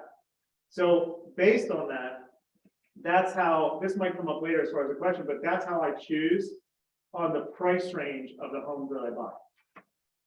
I want to take full, I don't want to say advantage like I'm taking advantage of somebody, but I want to take advantage of that fact that I know that first-time homebuyers don't have a lot of money. So they need a house that's redone. So that is absolutely the target that I've made the most percentage profits in on every house I've ever done. And I've done houses from, like I said, below 100 grand to over $1 million plus. And when I make the most percentage profits is when I'm buying houses for like 200,000 to 400,000, like right around 300,000. When I buy those homes, I make the most percentage profits. I say percentage because think about it. If I buy a house for 300 and I sell for 400, that's like 33% profit, right? 100 grand on 300 grand. But that same 100 grand on $1 million, it's still 100 grand, but it's not as exciting because I put triple the amount of money out to get that 100 grand. Make sense? Yeah. Any questions? No? Okay. Okay, here we go. This is what I was talking about on proximity. On page 35 of the flip book, there's a map Xing exercise. In a nutshell, like this. Can you see this on Zoom, okay? Yep. Okay, here's my house. You guys are gonna know I'm such an artist. I know you've been like loving this whole class. Here's where I work. Okay, there's a road all the way there. It's a 15-minute drive. This is just an example, right? Okay. I know I go there almost every day, 5 days a week at least, right? I go there, I'm back and forth. Like this is my normal routine. Maybe there's a school here. I drop my kids off at school. Here's the Publix, right? Like I have a routine. Most of us have a routine, right? That we do, yes? That we do on a regular basis. Like we know we drive on certain roads, we go a certain path. That you don't want to stray off too much on that path on your flip. Because if it's a vacant house and you want to check on it, 5:00 p.m. Friday night, you're tired, a customer just gave you an earful, you have a headache, you didn't eat since 9:00 in the morning, you're tired, you want to go home, but guess what? You have to go drive 45 minutes the other way, let's say an hour the other way, away from your office, then an hour to get back, just to get back to your home. Are you excited to do that? Are you much more likely to blow off that trip and not go see how the house is doing that you spent a bunch of money on? Yes, is the answer, right? So that's why in a situation where, as you start to get into flipping, proximity is so important. It's right here at the beginning of the find. It's such an important feature. You want to make sure that it's in your route. You know, you need to know, just 1 second. You just want to make sure you know the neighborhoods. And if it's in your route, you tend to know the neighborhood really, really well. Okay, yeah, go ahead. What's the farthest amount of proximity that you should be away from your flip house, per se, like 20 minutes? So the answer was, what's the farthest proximity away from your flip house? That's personal preference, right? Like for me, If I've got 2 kids at home, dog, wife that's waiting, you know, hockey schedules to go to, and my schedule's super tight, I know for me, it's real tight, right? Like my schedule. Maybe a single person that has a lot more time on their hands, there might be a lot of flexibility there. It's really preference. I hate to tell you, but it's personal preference on how far away. It just I would say that no, put that scenario in your head that you're tired, it's late, you want to go home. Are you willing to drive every day, or at least every other day or every few days to that flip house to go check on? Well, there's contractors there that potentially could be leaving the door open, drinking beer in there, whatever. Trust me, it happens. So it's your money. So the question is, what are you willing to risk with your money? I guess that's a real question. I heard real estate. Real estate agents, what, drinking with beer in the houses? Okay. Hanging out, partying in the houses? Well, hey, listen, my point is be close to your flips. Be close. Like, the book doesn't give an exact time for me. The first example I did was 2 houses over from where I lived. The second house I ever did was like a block over. The third house I did was 3 or 4 blocks. I mean, they were all within, for the first 10, 15 homes, I could probably walk to the house. Do you think there's opportunities for this even in more expensive areas too, though? Is there opportunities in more expensive areas? Okay, Yeah. remember, yes is the answer. 100% there's opportunities in every area, every area. You could flip a $10 million house. It goes back to the same thing I said. What's your price per hour? And what's worth it to you? And putting out X amount of dollars. I'm gonna go back to what I said, is that for me, the most profits that I've ever made were houses that were first-time home buyer houses. Especially with a shifting market, I know that there's always opportunity for first-time home houses that are all redone. As you go higher and higher and higher and higher, it's just a fact, there's less buyers. The higher you go in price, there's less buyers. That is a fact. There's more buyers lower than higher. So that's personal preference. For me, my sweet spot, 300 grand, like that's it. 300 grand. If I could buy a house for 300 grand, that I could put a little like 10, 20 grand in, that is a $400,000 house, I'm all over it. That's easy. Does that answer the question? Yeah, I So- think so so. I'm you- more so so you- asking because like I'm in Boca and the median home price around here is like near 600. So if you wanted to like find, I think it would be harder to find something in that price per square foot that you were mentioning. But I think you could just find ones that were a little bit more expensive, and then the flip, like you could make more money on the flip just because the after repair value would be more than in cheaper areas. So check this out. I would say the first half of my career flipping houses was right where you are. And I know they're there. Do you know Pompano Beach Highlands? Yeah, for sure. Do you know Crest Haven? Yeah, Do you know old Pompano? I don't know all of Pompano now. Check out those areas. Okay. Because what, they're like 20 minutes away from you, 30 minutes max? Yeah, 20 minutes exactly. I'll bet there's houses there in the 250s and 300s. Okay. I mean, that's where I did like a lot of my flips right there. I did North Andrews Gardens, used to do Walton Manors until it got expensive. I mean, all over. I mean, can I tell you that there's probably even more opportunity where you are than over here? And the reason being is age.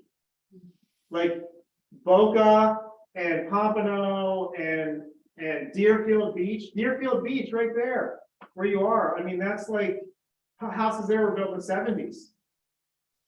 Right? I mean, those houses all need, like, if they weren't redone, then guess what? There's opportunity.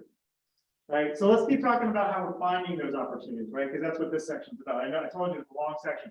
Once we're past this, it'll roll down. All right, let's see. So here's what I want to say is that how many ways are there to prospect for leads as a realtor? Countless, right? There's like prospecting. I don't want to spend a lot of time on this section because guess what? It's exactly the same stuff, right? So this is a class taught to everybody, not just realtors. You could say mailers, postcards, advertising, network. Okay, I teach this class. Lee, you were gonna teach this class. I haven't seen you do it yet. I'm gonna call you out because guess what? Every time I teach this class, do you think people call me and say, come check this out? Look what I found? Am I networking right now? Right? So it's in your vocabulary is what I'm trying to say is like, how much do you talk about it? For me, it's all I talk about. Right? Like anybody that knows me knows that I flip houses, knows that I build houses. If you know me, you know that. Do people know that about you? That's what I want to ask everybody. Do people know that you are an investor and that you're currently buying properties, selling properties, working with investors? Do they know that about you? If they don't know that about you, that's a huge gap you're missing. And it just starts with talking about it. Like I told you, I was super dumb and naive the first time I bought a house. It still worked out. And I said, yeah, I'm an investor. Right? It's really like that. It's how much are you talking about it? I told everybody. I flipped this house. Told everybody. And that's how I got the other one because, oh, I know another house that needs work. The owner was selling.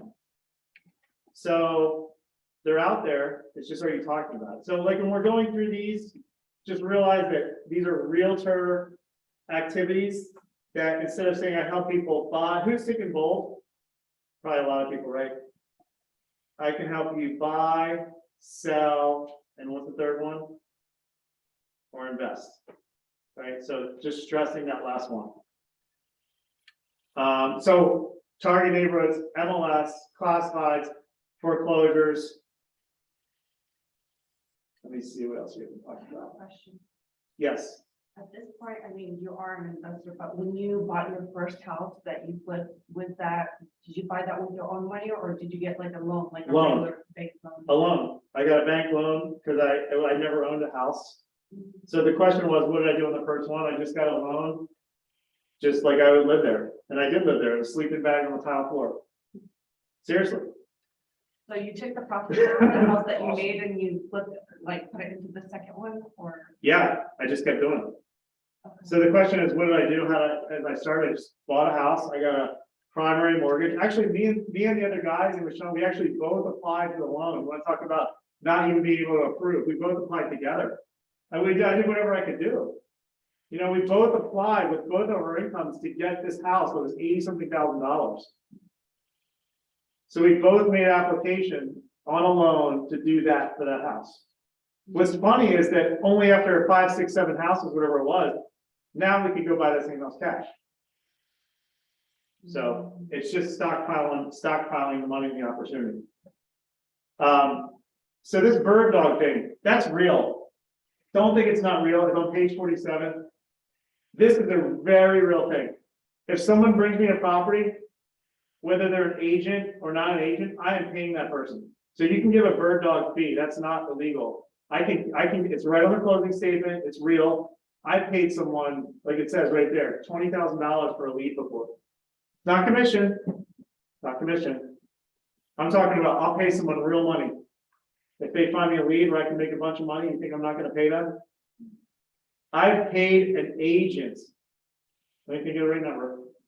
I think I paid an agent 15% before on a property. So forget about the 6% or 3% or 2.5%. I'll pay 20% commission. You find me a and it's not me, right? I'm talking about all of you, right? If you're talking about it, who cares about the commission if you're going to make the money on the property? See what I'm saying, guys? It's like that's what I'm passionate about. Is that I know you're helping your customers and you feel super good about making a 2.5%.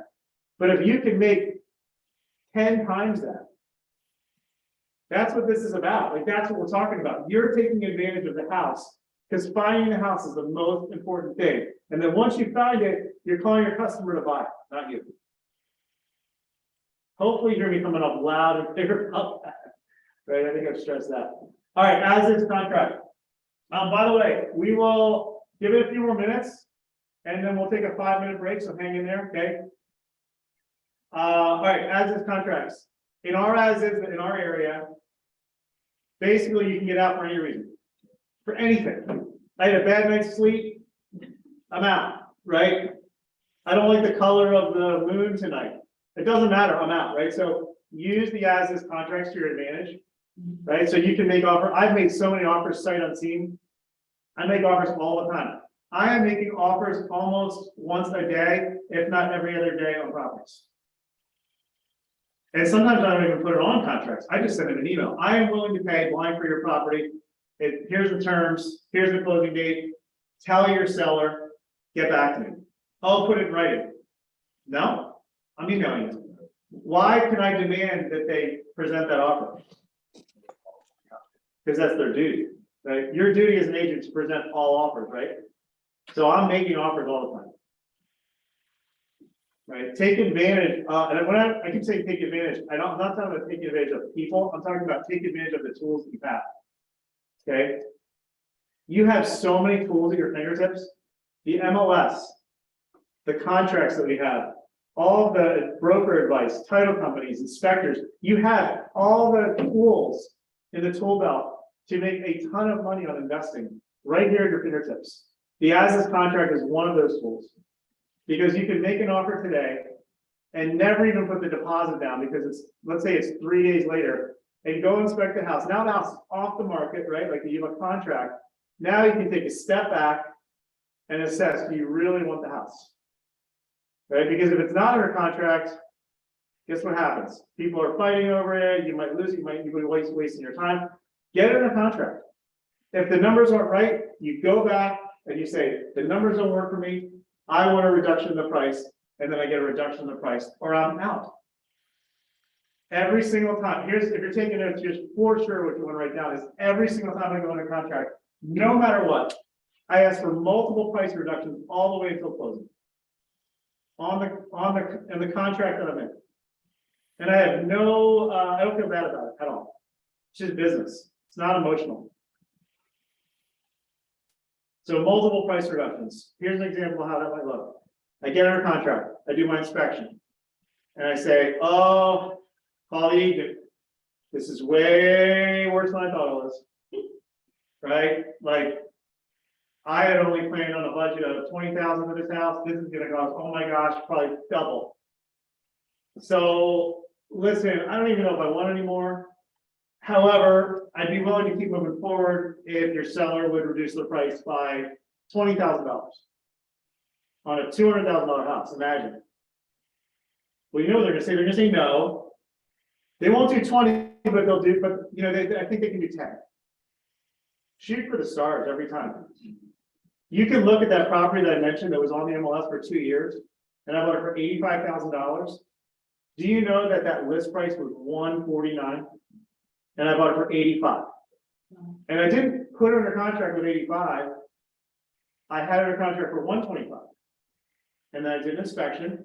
Oh, did another inspection. Oh, it's worse than I thought. Right? You guys get it? It's a game. Treat it like a game. It is a game. It's like Monopoly. It is a game. Ask for multiple price reductions while you're in contract. And be willing to walk away.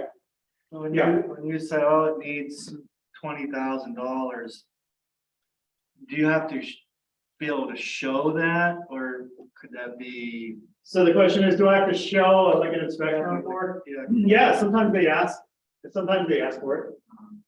You know, and I could say, you know what? Here's my inspection report. See all these items that were on here that you didn't disclose? Yeah, you know you're gonna have to disclose that now if it goes back on the market, right?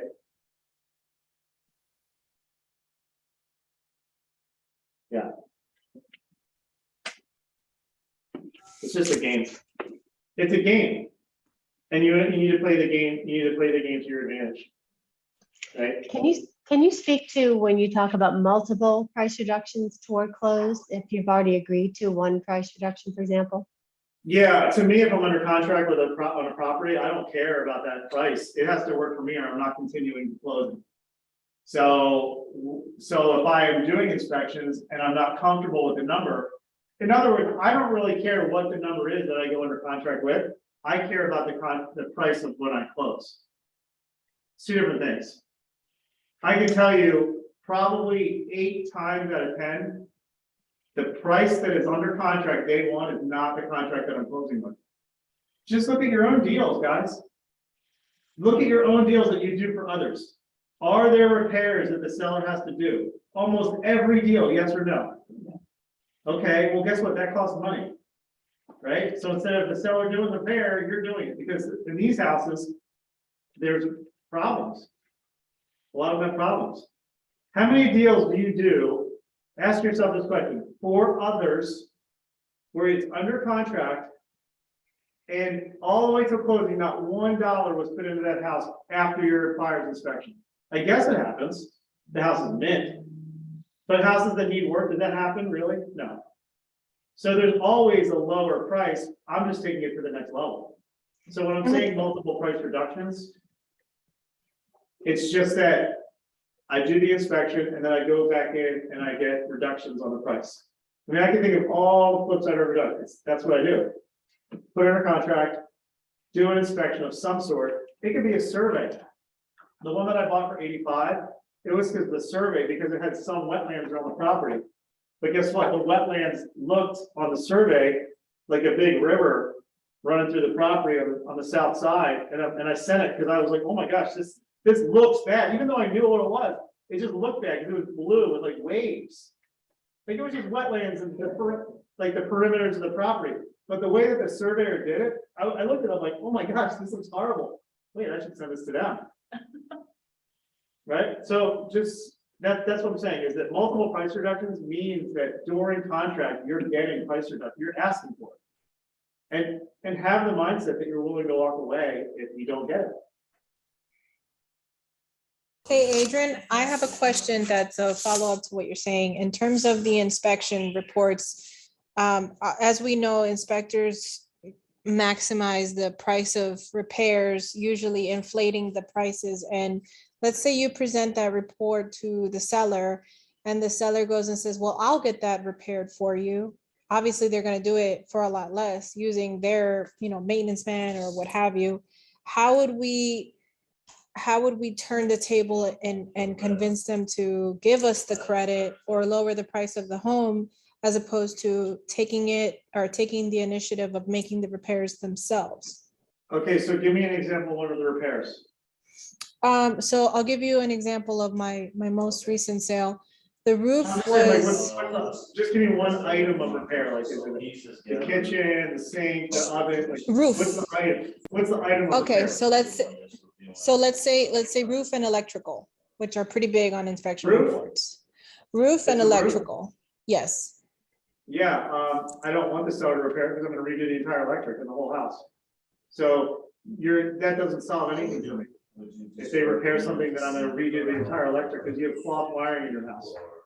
That's right. So if you go to the seller and say that, look at this report, there's $20,000 in repairs here, and then the seller says, I'll fix it, as instead of giving you the seller's credit Yeah, I or just don't lowering wanna the fix it. price. I wanna do it myself. I don't believe that anyone's gonna fix it like I can fix it. That's my answer. Here's what I want you to hear loud and clear. It's not about the negotiating with the other agent. What it's about is, are you comfortable with the price that you're getting the house at? Right? Because in the end, if you're not, you shouldn't buy it. The price reductions to me is free money, right? I'm not buying that house unless I want to close on it anyway. So if they're willing to give me 10 grand or 20 grand or 50, great, I just made extra. In the end, if I'm not comfortable with that number, I'm not buying it anyway. I'm backing out. And I let them know that. So I am terminating, and by the way, this is all over the phone. And the reason being is because if you're doing it as this contract and you kind of threaten that a termination, there are agents that will take that threat as your termination. So just be careful with that. Like, don't put it in an email, don't put it on a text. I've had that situation, even though they are wrong to terminate the deal and put it back in the market, take another contract. I don't want to deal with that. It's a conversation to me. I want to talk to them. I also want them, I'm going to send them all my reports, but the reduction is me having a conversation. Okay, so let's do this. Let's just take a 5-minute break. If you could put a countdown on, we'll jump back in. and we will go to the next step here.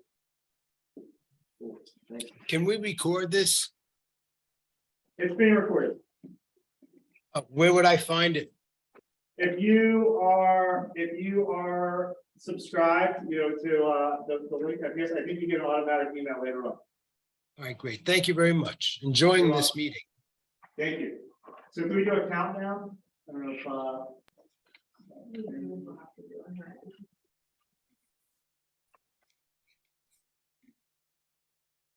Jenny, can you do a countdown? Yeah, There we Jules is go. pulling it up. Okay.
Oh, camera announcements. Yeah, I'll go.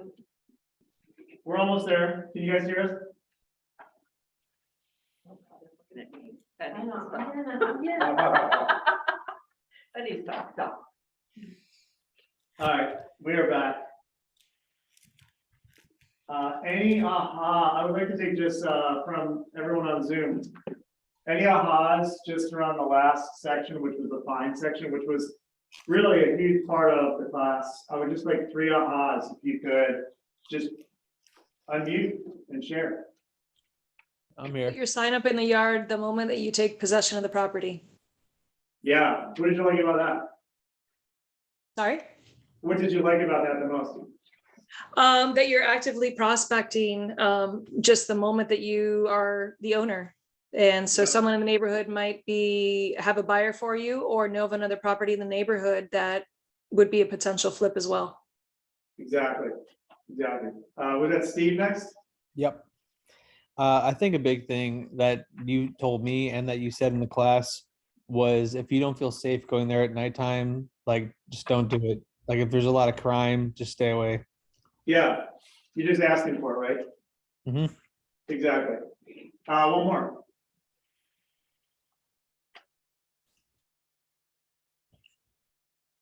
Oh, is that bad? I think the formula is most important.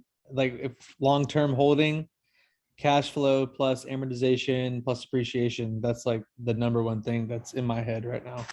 Yeah, and Steve, because we talked, the website, Bigger Pockets. If you have that, if you would like to share that in the chat, and if you don't know Bigger Pockets, it's one of my favorite things to listen to and pay attention to. They have an actual formula calculator. It's an analyze a deal calculator right on their website. You can sign up, it's free. Pretty cool, right, Steve? You checked it out for the first time. It's pretty awesome. Yeah, I'm on it every day now, so thanks. Cool, right? You're starting to, and so I'll just use Steve as an example. Steve is, can I share or no? Please share. Yeah. Everything? Sure. Okay, so Steve got an equity line in his house. We won't talk about the number, but he got an equity line in his house, and now he's actively searching for another property that cash flows, that makes sense, and he knows that the equity line costs money. So the money that costs him per month, the amount of money that he's making on the new deal has to far outweigh the money that has to spend on the equity. So he's increasing his wealth substantially by doing that. That's what he's doing. And he's doing that, and he's using the Bigger Pockets formula and analyze formula to help with that transition. Right? The HELOC closes tomorrow. We're going to look at a property right after in Golden Gate Estates. Congrats. Hey, Steve, share that website. I think the group wants to hear what we're talking about. And Yeah. if you like podcasts, so if you like podcasts, Google podcasts, all of them are free. Bigger Pockets, you will not regret it. You will be blown away. They have hundreds of episodes on there. Bigger Pockets. And also on Facebook, go to the group Burr. Burr, yeah, BRRRR. So let's talk about what that means. It's buy, so it's BRRR for us. Buy, then what? Rehab. So fix it. Then rent it. Then what? Steve? Refinance. Refinance, then what? Repeat. Then repeat. Exactly. Build. It's the whole process, right? So it's just gaining wealth, right? So Burr, if you look on Facebook groups, Burr is a whole Facebook group, and it's pretty awesome. Your new best friends, right? All right, and then just one more aha, please, from somebody. I want to hear another one. I like that 20-year sweet spot, for the roof. Yeah, it's an easy thing to think about. You're kind of throwing this kind of broad search to find, and then as you get closer to find one, then you narrow it down little by little. I just want to kind of point out to you guys my new favorite shirt here. I don't know if you can see it there. It says, "If opportunity doesn't knock, build a door." So this is like my new favorite shirt. I love it. I just want to share that with you. I just share that. All right, here we go. So we're gonna share a screen, jump into the material. We're gonna be talking about analyze right now. And once you're done with the process of finding and then analyzing a home, and then when you buy, you already know that you made the money, the profit, the equity before you close on the house. Okay, so think about it like that. There's a lot of fear with this whole process, on some greater than others with this. And the better you are at understanding the material to buying and analyzing the property, the less fear you're gonna have. It's gonna take out a lot of the fear, and it's gonna take out a lot of the potential risks that you can come into the more you know the information. Okay? All right, analyze. This is page 98 in the flip book. I just want you to draw your attention to what it says right there in blue. No emotion exists here. During the break, when we were having a discussion with someone in the class here about how, tell me about the price reductions and tell me about, how do you know the right number to ask for and stuff like that. It's simple. The numbers have to work. If they don't work, I'm out. This is not emotional at all. This is the numbers game, and that's it. If it doesn't work with the numbers, then you're out. You're gone. You move on. You cancel the deal with the as-is contract. All right. This is one of my favorite slides in the entire presentation. In my opinion, this makes or breaks people's, if they make money, if they have a good time, if they never want to do it again, it was the worst experience of their life, is this slide. All right. So it's what must I do, what should I do, and what could I do? The good news is that there's all these rehab shows on HGTV, Flip or Flop, and all these real estate shows. That's the good news, because you can kind of see what the latest trends are. So for me, I kind of mimic exactly what they're doing on there, because I know that most of America thinks that's the norm. Like repost gray wall for now, right? Let's just say today, repost gray walls and white kitchens and white countertops. And I'm talking about, again, every time I talk about these, it's for me, it's the first time home buyer.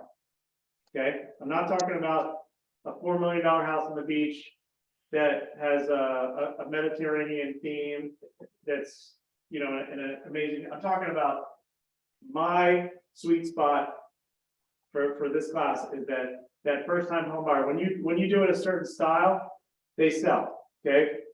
The bad news is for those shows is that, well, there's a couple bad things, is that that's what people expect. So if you get off of that, people are going to think that it's too weird and not normal. And if you paint a wall, an accent wall, a different color, they might think you're strange and they don't want that house. So for me, it's like I just stick to those shows, but those shows are not a lot of reality, because they're too artistic. I would say they're too artistic.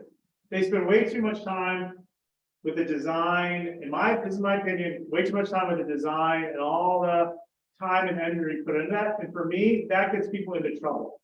They go and they do all this fancy light fixtures and all these things.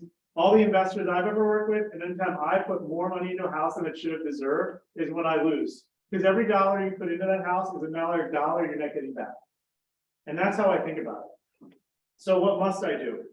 Problems that need to be fixed. I'd love to hear 2 examples of a must do from the class. Like, you must do it. What would 2 examples be? Any safety issues? Yes, safety issues. Someone said the roof. So here's the real answer. 4-point inspection. Roof, electric, plumbing, HVAC. If those 4 items are out of whack, you have to get those done. That is a must do. That's the easiest way to know that. It does not say 4-point inspection in the split book on page 103. It just gives you a bunch of ideas of items. For me, it's 4-point inspection. End of story. What should I do? Okay, that's simple. It's what's the neighborhood doing, right? What's the neighborhood? If the neighborhood has all stack stone in front of their house on all their decorative stack stone, I feel like I need to do that. That should. I don't have to, but I could, right? Or I should. I should, because the neighbors are doing it. Or if they all paver driveways. They've all done their driveways, they're all pavers. Mine still has this concrete with cracks all over it and oil stains. Right? That might be an example. Then there's the what could do's, and the what could do's are where people get in trouble. The what could do's are when you start getting artistic and creative, and oh, I know this light fixture is only $200 more than the other one, but I think it'll look better. When you start talking like that, that's where you're gonna get burned. You need to save every dollar you can. You need to make it look nice and fancy in certain areas of the house, which is this. Right here. The jewels of the house. The jewels of the house. Men and women both wear jewelry, right?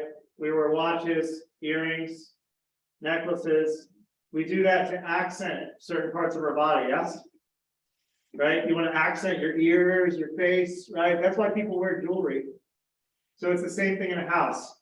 You put your jewelry in the kitchen and in the bathrooms. Again, these are obvious things of being a realtor. You know that that's where people spend money. I just want to say, if you're going to do upgrades on houses, spend it in the areas that make sense. Who cares about the baseboards that are 50 cents more from the other baseboards? No one cares, right? No one cares. It's the kitchens and baths, right? In the book, it talks about basic, standard, designer, custom. It gives an example in the book of even car manufacturers use these things, like Toyota. You've got a Toyota.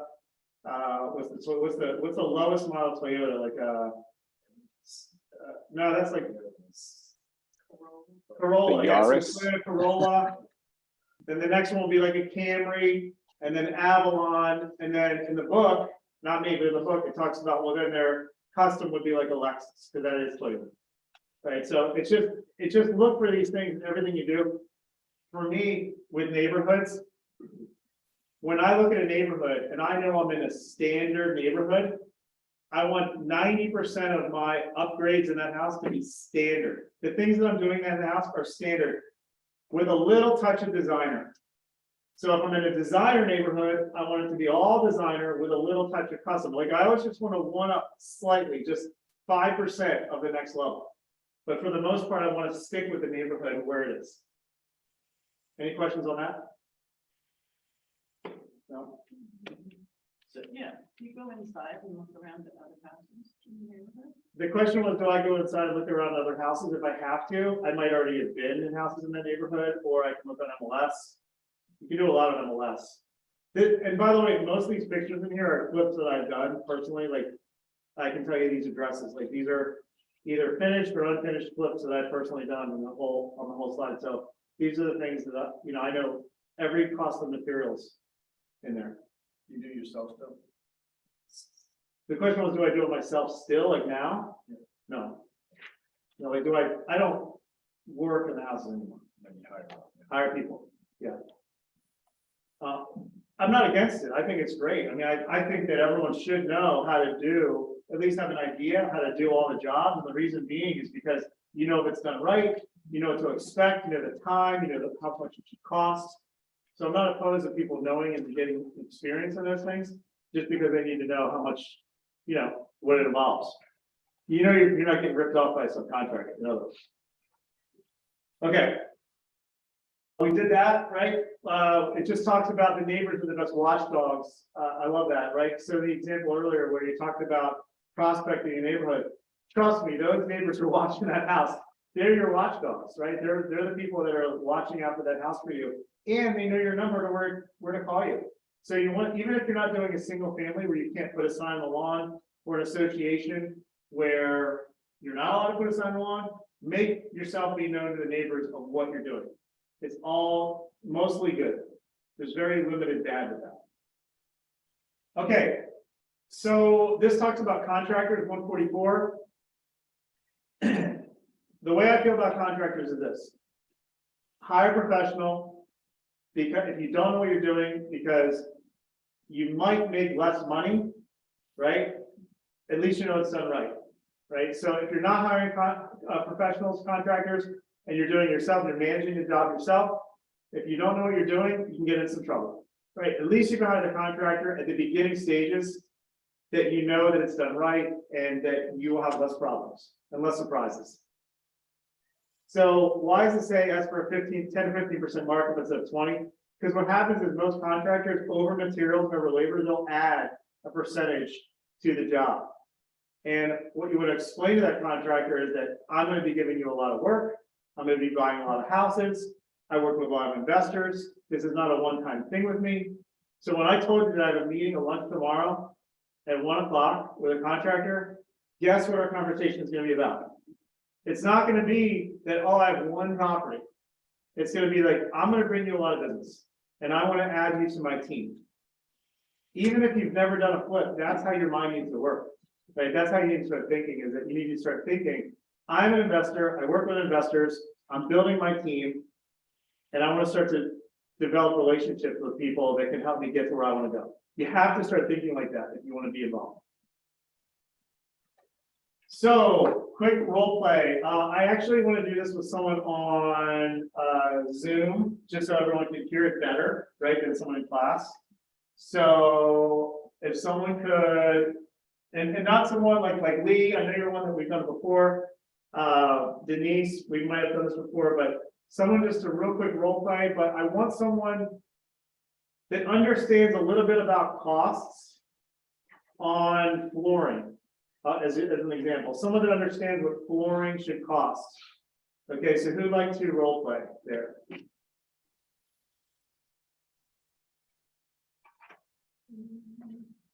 I promise I won't put you on the spot. It'll be really easy. I'll do it. Okay, so I'm the homeowner, I'm in the house. What's your name? Heather? Heather, thank you for volunteering. So Heather, you are going to be a flooring company representative. Okay? I'm managing the job. Okay, we're in my house right now. You're here with me. Okay? All right, Heather, thank you for coming by. As you can see, I need new flooring in this house. Okay? Absolutely. I want to do this whole flooring.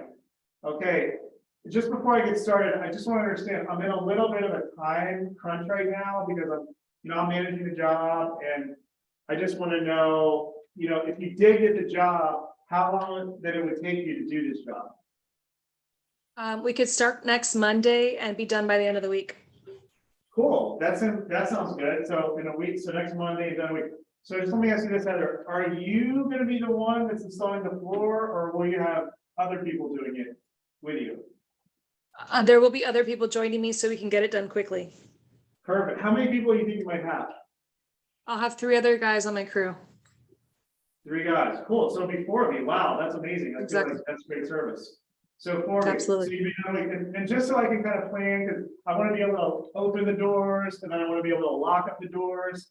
What does your day look like Monday through Friday next week when you do it? Like, how many hours would you work?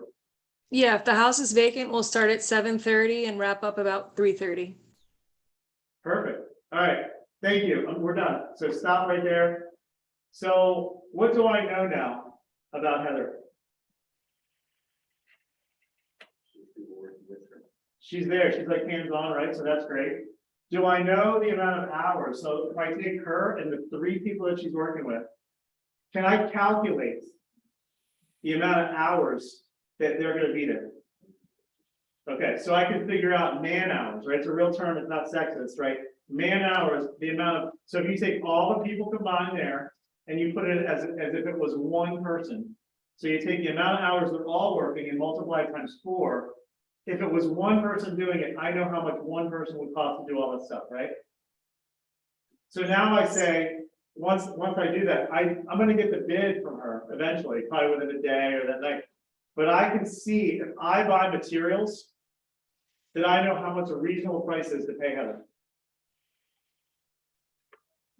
Did you see what happened? I didn't just come out and ask for a quote. I wanted to know exactly how long it's gonna take him. Because as a subcontractor manager, which is what I've been doing, right? If I'm managing my own job, I know if I buy the materials and I get the materials on site, I get all the grout, the thin set, everything there on site. And she told me it was gonna cost for this room $8,000. I'm just making that number, $8,000 in labor. And I divide out the hours.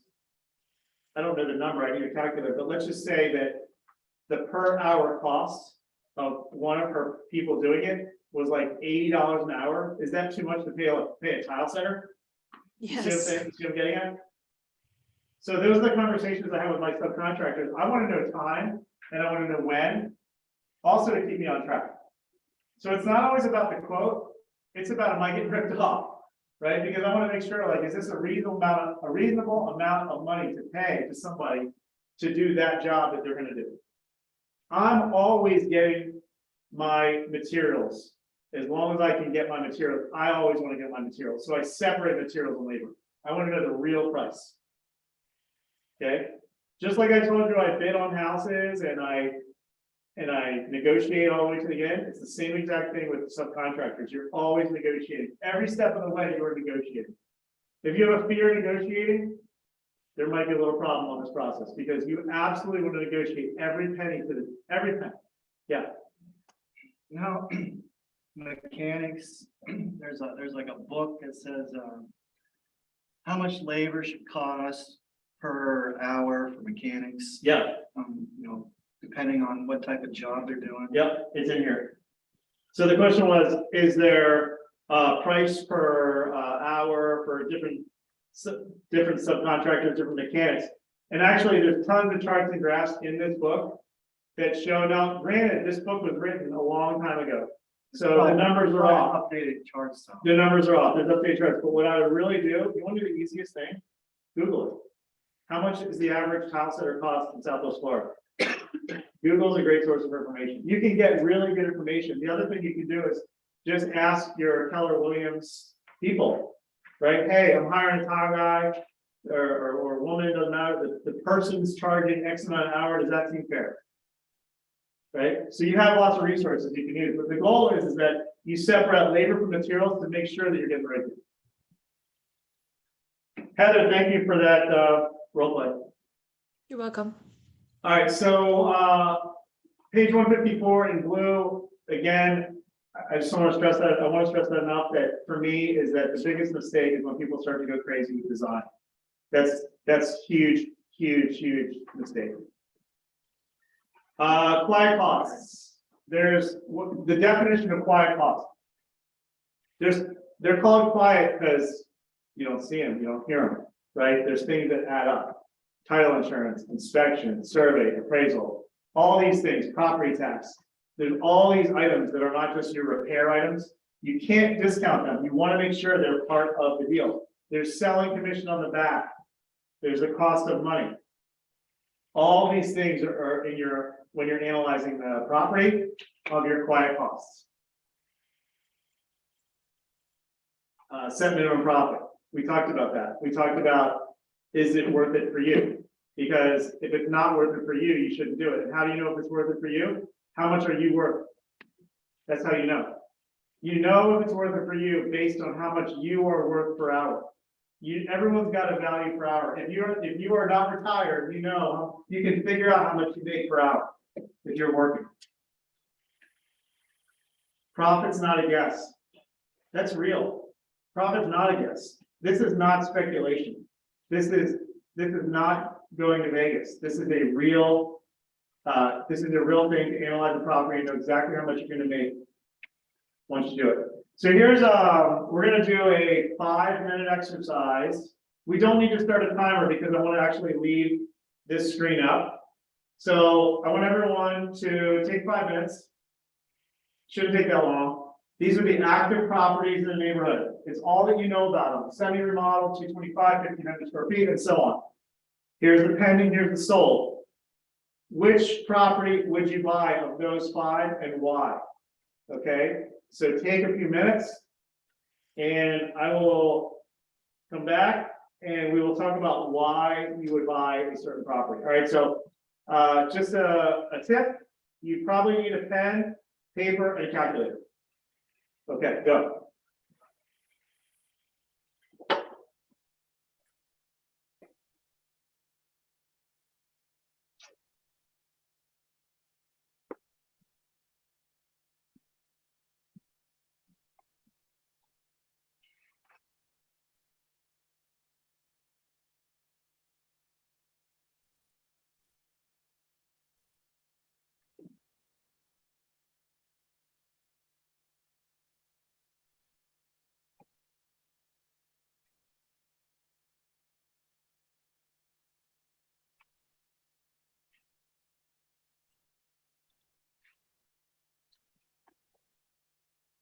So when this is over, I'm gonna ask my friend Jim Quinn to tell me which one he picked.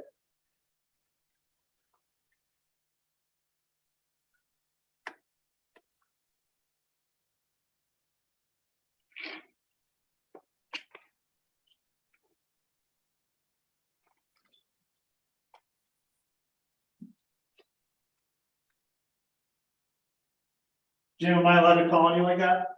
Well, to be honest with you, I was just kind of eavesdropping. I wasn't. It was just- Oh, okay. I was just messing with you anyway. Jim and I I are buddies. apologize. Sorry about It's that. okay.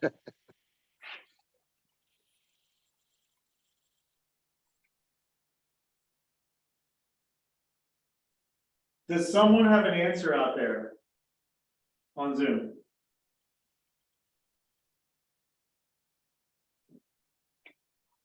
Yes, I'd buy the needs updating for 275. Okay, why'd you pick that one? The price per square foot was 110 a square foot. It's a large home, and the pending sales were anywhere from 150 to 190. And the sold, I didn't finish calculating, but basically same thing, 150 to 190. So there's room to improve it and still make a profit, hopefully. Perfect. Yeah, that's the one you would target, right, at a minimum. And thank you for speaking up like that. And yes, the goal is that the very first thing you said is what I was hoping that you would say is it's the price per square foot. That's what led you to think that that was the right one. It's not that, you know, it looks like the house needs work, or I think it's a good deal, or all these things that I hear all the time. It's, oh my gosh, it's in a great spot. Well, and Steve Veronkov, you know this. What do I say? Steve, unmute if you can. Every single time you bring me a property, what's the only thing that I say to you? What are the numbers? Yeah. Yeah. And the price per square foot tells the story. You know right there if it's worth it. You know it. So you know the price per square foot. That's the bottom, where you can get it at after negotiating all the way through the end. You know the selling price per square feet. Then you, in the middle is what? Profit and expenses. So if your expenses are that it can deserve to make you that profit, it's worth it. And the way you figure out the expenses is what? Talking, having a contractor look at, getting bids, getting quotes during your inspection period. The flipping houses and any investing seems like it's so consuming and so difficult and such a stretch away. But it's actually like A plus B is C. It's really, really, really simple if you put it on those terms. The only thing that stops people is a plan and action. That's it. Could I Plan and ask you a action. little, could I ask you a little bit about when you're starting to investigate and search for the right contractors? As So far as what are your qualifiers, not just when you talk about an individual project? Okay, so the question is, when do I start investigating? Well, first, I never stop. Not I when, never but how? stop. Not when, but how? I've never stopped searching for contractors since day one. I've been through so many. I'm gonna show you something that makes sense. I'm gonna get to your answer, and here's what I want you to know. Here's how I know a contractor is the right contractor. Is that what you want to know? How do I know? Exactly what you're looking for, and yes. how do you know? All right, so some of you probably know what the KPA is, Keller Personality Assessment.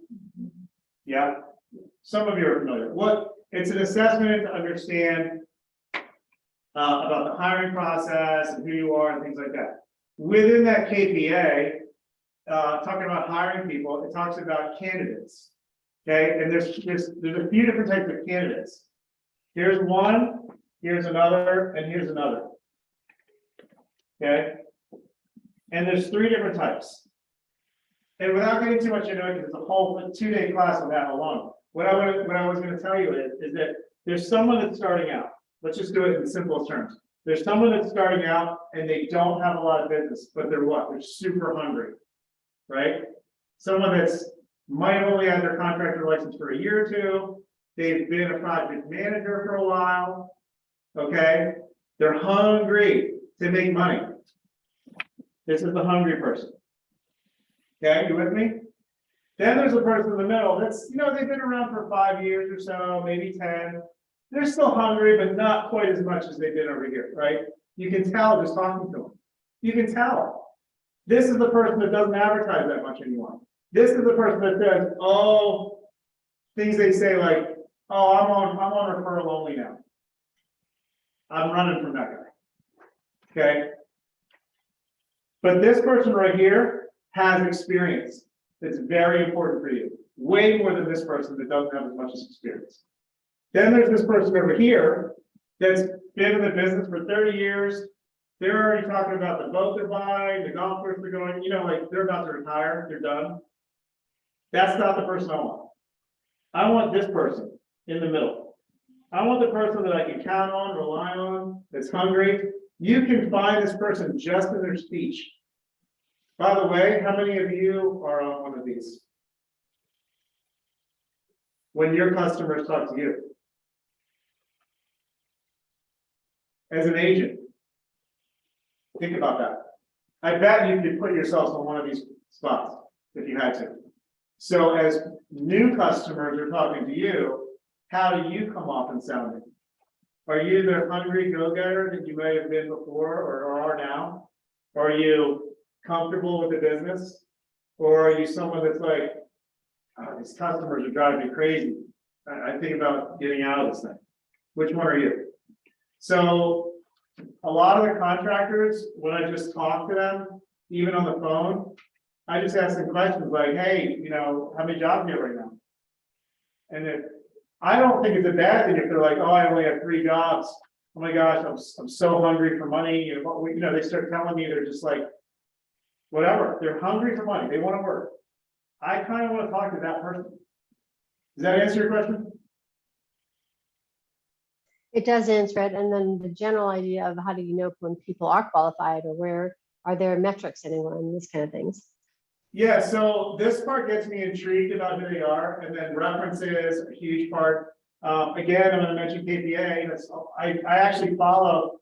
A question was asking me like, why did I go to Keller Williams 5 years ago? And I said, because it's changed my life. It's taught me so many things. One of the things it taught me was the hiring process. I've been so much better with investors because of the hiring process. But by the way, it's career visioning and 30, 60, 90. And in there, it talks about references. You want to know what it says about references if you don't know? Hey, contractor, give me 3 references from someone that you've helped before. Okay? 1, 2, 3. Well, they're going to give you the people that what? They like them. Probably their friends or their brother or whatever, right? Okay. Then I call this person. Is there anyone else that you know that also knows that contractor or someone that you got the reference from? I go 3 deep. I find who this person is, and I find these people need to know the contractor. Maybe they don't. I try. I want to get my own references. You can get them on Google. By the way, you can't escape Google, right? You can see if they have a criminal background. I mean, check them out. This is the person you're handing over your money to that, like Steve, has just got an equity line as personal residence to do. Why didn't get any sound? If you could just mute, please. It's kind of important that you check out who you're handing all your money to build your house or to fix your house. Any comments on that? No, helpful. Thank you. You're welcome. All right, buy. So right now we did find, analyze, buy. We got about 45 minutes left. The buy and the fix are going to go quicker than the other 2 sections. We will go cover all those. They just will feel like we're speeding up a little bit. That's purposeful. Read the book. I'm here to parallel the book and give you my own insight on what the book says to me. There's nothing better than reading the book as well. Okay. I'm not going to read the book to you. Right. I'm here to talk about what I feel are the most important parts of the book. So you can take notes, go back when you read the book, and then you have big aha moments when you're reading the book. Because we're all realtors, we all know how to buy, right? Like we all get it. Like we've been around the block on mortgages, we understand points, all those things. So I'm going to talk about things that it might not speak to, right? Creating a business entity that defines the business relationship. So LLCs, different companies you can put. Here's the thing, guys. If you put an LLC and you get a regular traditional financing, it's not going to work. Banks are not gonna like that you have an LLC and they can't come after you to foreclose. So in the documents you're signing for a traditional loan, they say traditional loan, most likely the bank will not let you put that property in an LLC. You can only do that if it's a cash deal, or if it's a portfolio loan, or a hard money lender. Some of those might even require. So when you hear people talking about, oh, I just did an LLC to do that, just check your bank requirements, okay? Talk about trusts, present the offer. This right here on page 212 is an example of a letter that someone would write. It's in the book, by the way. It's in the flip book 212. An example of a letter to plead your case, right? The house needs a bunch of work. My goal is to buy the house, put money into it, and sell it. What I can tell you is every house that flips that I've ever bought, I know for sure that that seller knew that I was buying it to put money in and selling it. I'm very clear about that. I don't hide that fact. I let them know I am buying this. You know why I tell them that? There's many reasons. One of the biggest reasons is because I don't want to hide the fact what I'm doing, because when they see it go on the market, they're not upset.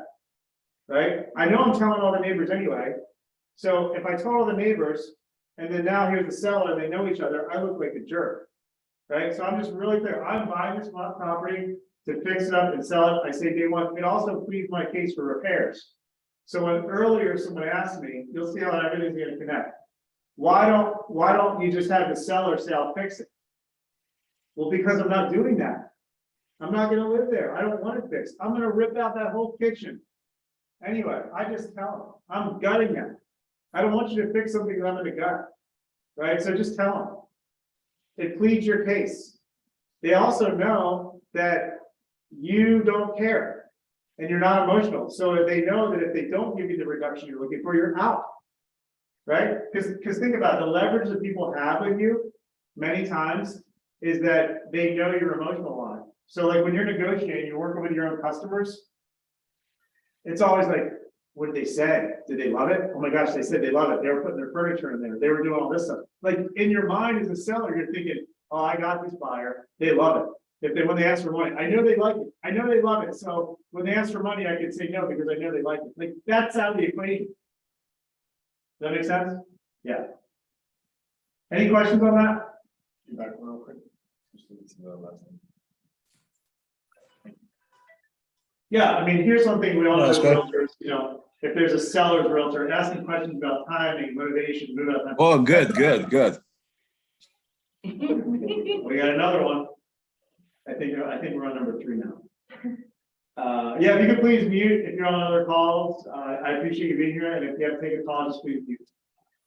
Okay, wholesaling.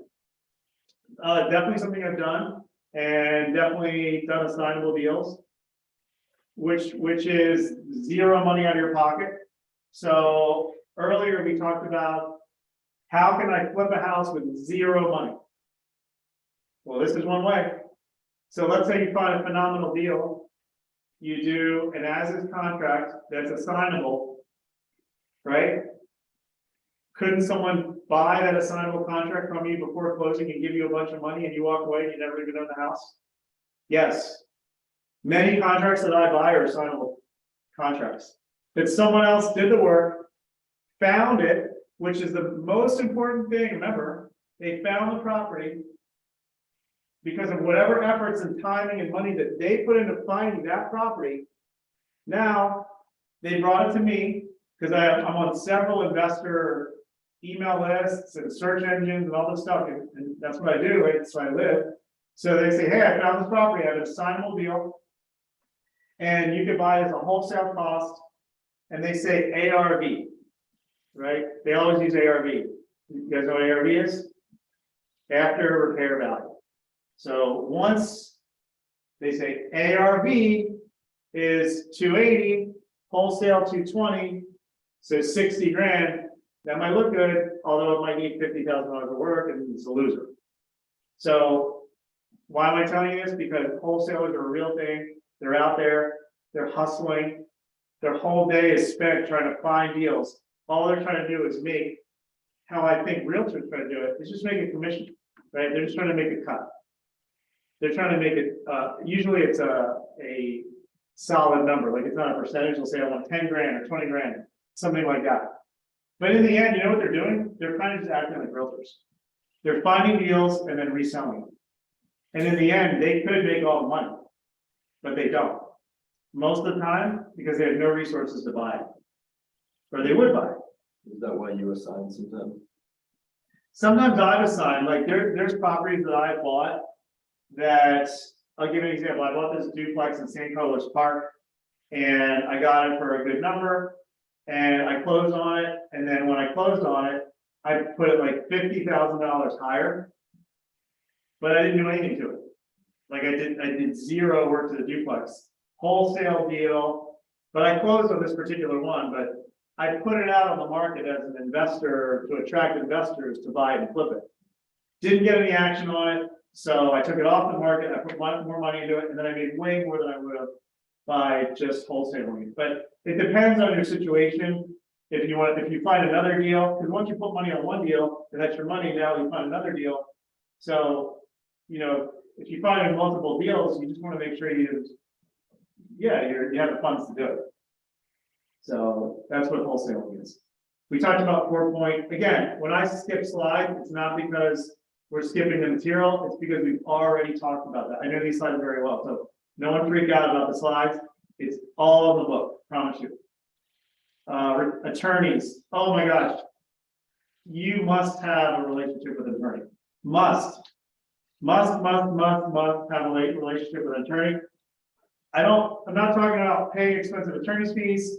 I'm talking about someone that's got your back, if and when, actually it's always when, it's just a matter of time, when problems come up to get you out of sticky situations for different things that happen. So have an attorney on your team, right? As part of your talent at the beginning, as part of your talent.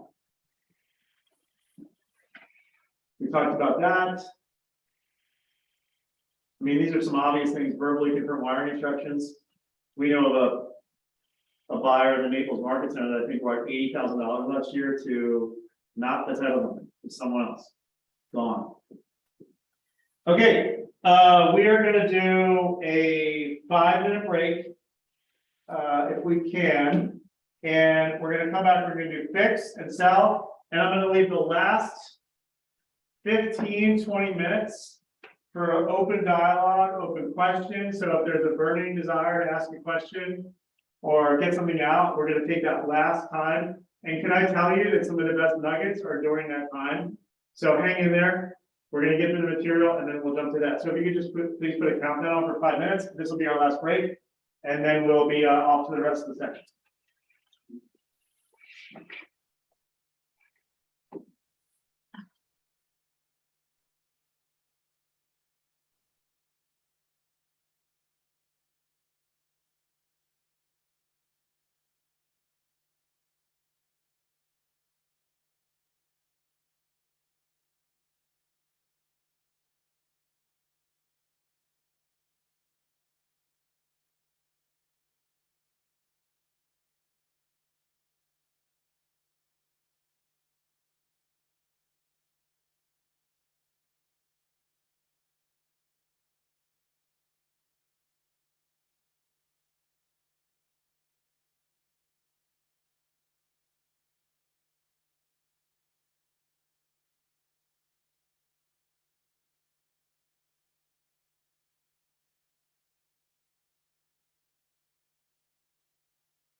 obviously, gotta know something.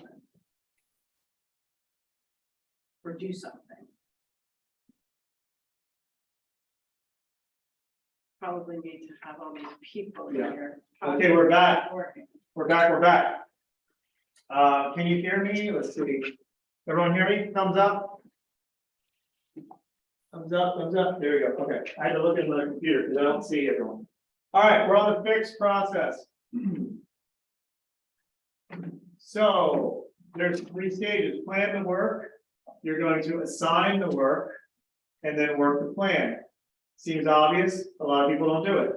They just say, oh, I'm just gonna start ripping out the floors or start demoing the kitchen. You know, again, there's HGTV shows, like the first thing they want to do is tear down the kitchen wall, right? Like, it's like the big thing, right? Like, let's knock down the wall, yeah. Well, they're under a half Whoa. hour. Okay, you know, that might not be the right thing to do. They got a half-hour time limit. Yeah, I'm just saying, like, I just want to make sure everyone sees, like, there's a specific plan. So if you're gonna write something down, what I would write down on this section is, on page 240, we're on the flip book, is, for me, everything is top down. In other words, that I start from the very top of the property and I work my way down because everything falls. Right? Dust falls, paint falls, spackle falls, things fall. Right? So I always go top down. So first is the roof. Does the roof need attention? Because if the roof needs attention, that is the first thing, because guess what happens if you if you do the inside and then you redo the roof? Bad, right? Bad mistake. So if you just think top down, that's exactly how you're doing things. So just think like that. So if the ceiling needs attention, are you ripping out the carpet? It might seem like, let's say the carpet is disgusting, you know, the animal all over it, it's just nasty, dirty carpet. Well, use it to your advantage. Scrape the ceiling, I'm not saying you, whoever's doing it, scrape the ceiling, get the ceiling perfect, and then all the stuff falls on the carpet, and then you roll up the carpet and take the carpet out. Right? So there's a procedure to the madness, right? It's not just let's take the sledgehammer with the property brothers and knock down the kitchen wall, right? So you gotta have that's the point of this. Okay, we did a lot of that. We talked about building a relationship with contractors. This is almost obvious, although I have to say it because I've made this mistake. Actually, I made it more than once before I realized it was dumb. If you're remodeling a home that's a 3-bedroom, 2-bath, and you demo both the bathrooms, where are your subs going to the bathroom? Where are you going to the bathroom? Where are people going to the bathroom in your house when there's no bathrooms? Porta potty that costs money, right? A couple $100 a month at least. Or do one at a time. Seems obvious, but a lot of people don't do that. So, okay, let's see. Talked a lot about that. Yeah, so timing element. You know, a lot of contractors, when they're very busy and the market's hot, they will be unwilling to put a timing element on their contracts. In a market now where some of the contractors are feeling the pressure and they need work, they're more likely to bend their non-negotiable rules. And you can put timing elements. And what I mean by that is, this is going to be done by this date, or I'm going to get a better price, or I'm going to get a discount, or whatever. Like, they get penalized. And I will tell you, if you're having a kind of a bad mindset around this statement or this conversation, well, let me just remind you that every single time roads need to be done, and there's big contractors that are doing roads, trust me, they get penalized if those roads aren't done. Like, big contractors are used to getting penalties if they're not done on time. They get penalized. So on all the major construction that goes on all this area, roads, landscaping, they are penalized when they're not done work on them.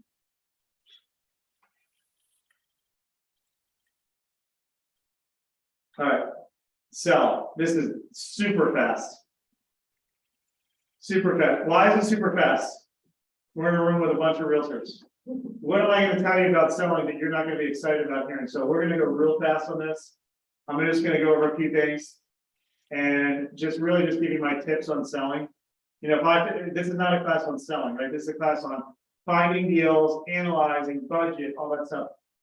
So command, I use command to my advantage. So what I'm saying is that if I know that I'm making $50,000 on a house or $100,000 on a house, I put that in command as my, I don't know if you guys set goals in command. I mean, if you don't, you should. It's part of my goal. So I use command toward that. So when I do a big deal on a flip, that's part of my yearly goal, and I just put it in command.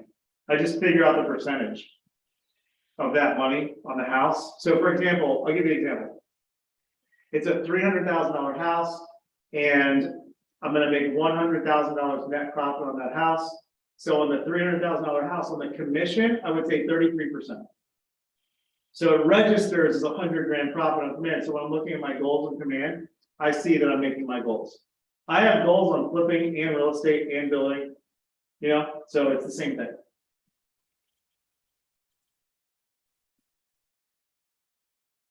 All right, so what we're gonna do now is, I'm just gonna go to the, I'm actually gonna stop screen sharing. So here, let's have fun. So let me just explain the rules for the dialogue. Okay, we got 28 minutes, okay, to talk about anything that you want, but there's gotta be rules, and here's some of the rules. We're gonna stay on topic with what we just talked about, right, and the flip book. You're laughing. We're laughing. I have to explain these rules because I just want to make sure we stay here all the time. If I take 2 minutes to do this. The other thing is, whether it's me or anybody else, and you ask if there's a good deal on a property. Steve, where are you? I want to, if you're still there, maybe you have to go, but there you are. Don't send someone links to a house and ask them if it's a good deal. Why, Steve? Because you need to know numbers. Yeah, I don't know the numbers. I don't even know what you're talking about. Doesn't this look a good deal? Look a good deal? How would I know? You could send me a Zillow link or whatever link right now and say, is this a good one to flip? I don't know. I don't know anything about it. Like all the analyzing, getting your contractor there, getting bids, all that stuff. I know nothing about it. However, if you say, I have this property under contract, so it's not just for me, the people that you're talking to get advice from. I put this property under contract. I am under contract with an as-is deal. Check. I have a deposit down of $1,000. Check. I have a 2-week due diligence period that I can get out of this property if I don't want to. Check. I already got a contractor in there. He said, this is the quote for all the renovations. Done deal. Here's the comps. Here's the closed sales in the neighborhood. Here's the price per square foot. Here's the package. What do you think? Better? Way better, right? That's what you should be doing anyway. Okay, let's go. So who would like to start us off, get us on some good topic conversation right here?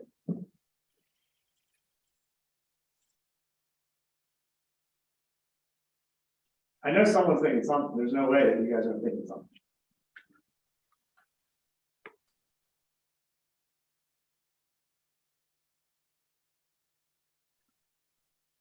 Yeah, we got one here in the class. We have 7 people here and 96 there. Just say, go ahead. So you build the package. Yeah. The costs and the profit and all that stuff. Yeah. And you're one of us who doesn't have the capital. You don't have money to be. Can you use that to get an investment? So the question was, I found a house. Yeah, I found a house. Work up your. That's a great question. I think you had a similar question during the break. So I found a house. Number one most important thing, right? I've got the house. I've got my package that I put together of the house, right? I've got it under contract, all the things that we just said. How can I find money to do it? People will be begging you to be a part of that deal if it's really worth it. You can put a message on Facebook. You can put a message on the Keller Williams internal network. There is someone that will fund that deal if that deal looks good. And on top of that, you can get hard money loan. On top of that, you could assign the deal that maybe does not want to partner with you for whatever reason. They say, you know what, you seem like a great guy. I don't want to partner with you. For your efforts, I'll give you $10,000. Because guess what your choice is? If you don't have the money, guess what happens when that contract runs up? What do you have? Zero, right? So you want the 10 grand? I'll give you 10 grand. It's my contract. I'm closed on it. And I'm now taking all the risk. I'm going to reap all the rewards and I'm going to take all the risk, right? Another thing, let's talk about commission for a second. Hopefully this kind of sparks some of the conversation we have. What is the commission? No one in this room would love to answer, okay? Because you guys are right here. I want someone on Zoom. What is the maximum commission you're allowed to take on a listing? What's the maximum? There's no maximum. There's no maximum. Okay, that's right. So you're telling me I could find a property and list it with the seller because I know they want to sell, and I can put any commission I want. And so as long as the seller nets what they want to net, I can put any commission I want. Now I know I'm paying tax on the commission. I get that. But you're telling me I can put any commission I want? Yeah. How many of you think I've done that before? Many times. So especially at the beginning when I didn't have, money to buy in cash or have funding or whatever. So why couldn't you put 10% commission on it or 15% commission on it or whatever commission you want? You can. You have the tools to do that. You're allowed to do that. You're allowed to put whatever commission you want on any listing you want and get that. Now I get there's cap. I'm assuming you guys are all super awesome cappers in here. So it doesn't matter because you're capping, right? So if you're capping, the market center's not going to care that you're getting all the commission. And so what, even if you are, just goes towards your cap, right? That's the beauty of KW is that you're not going to pay an indefinite amount of money with the market center. So you guys think a little bit differently now? You can take, now here's the other thing. Are you allowed to get closing costs from the seller? Sure. Yes. You're allowed to get closing costs. Sometimes you can get 3%, sometimes you get 6%. It just depends on the bank. If you're using a bank, what they will allow. So if you're getting closing costs and commission, imagine how much money. So let's say you need 20% down to buy the property and you have no money. Well, you can get all your closing costs paid for. You can get as much commission as you want. Let's say you get 10%. Now we're talking about unlisted properties, guys, unlisted, because if it's listed, it's an ethical violation that you go and you submit an offer and say that you want the seller to give you more commission that was offered on MLS. So just hear me on that, right? But if you find an off-market deal, you can put whatever commission you want. It doesn't matter. You just tell the seller, hey, listen, I know you want to get 200 in your pocket. We're going to make this property 220,000. I'm going to get $20,000 commission. Assignable deal. Imagine if that's still a deal, and then you assign it, and then you make commission on top of your assignability. Anyone thinking differently now? Is that using your money? No.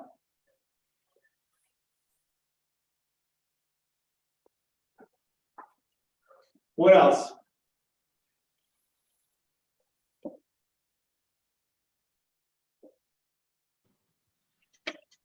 Is there a guide? Hi, is there a guide of steps on how to put that package together for your own reference or maybe to present it to an investor? Yeah, let's do it. Let's do it. So the first part of that package is the contract, right? The as-is contract, which allows you to get out of the deal, right? So you're submitting it. So it's going to have your name on it, Alex, and or assigned, right? And it's going to be under contract with $500 or $1,000, whatever the amount is, which is refundable during the due diligence period, inspection period of the maximum you can get, 15 days. Okay, you with me there, Alex?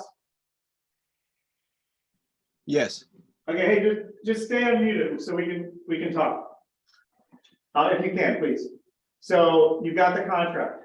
So now that you're under contract, remember our book here, right? Flip.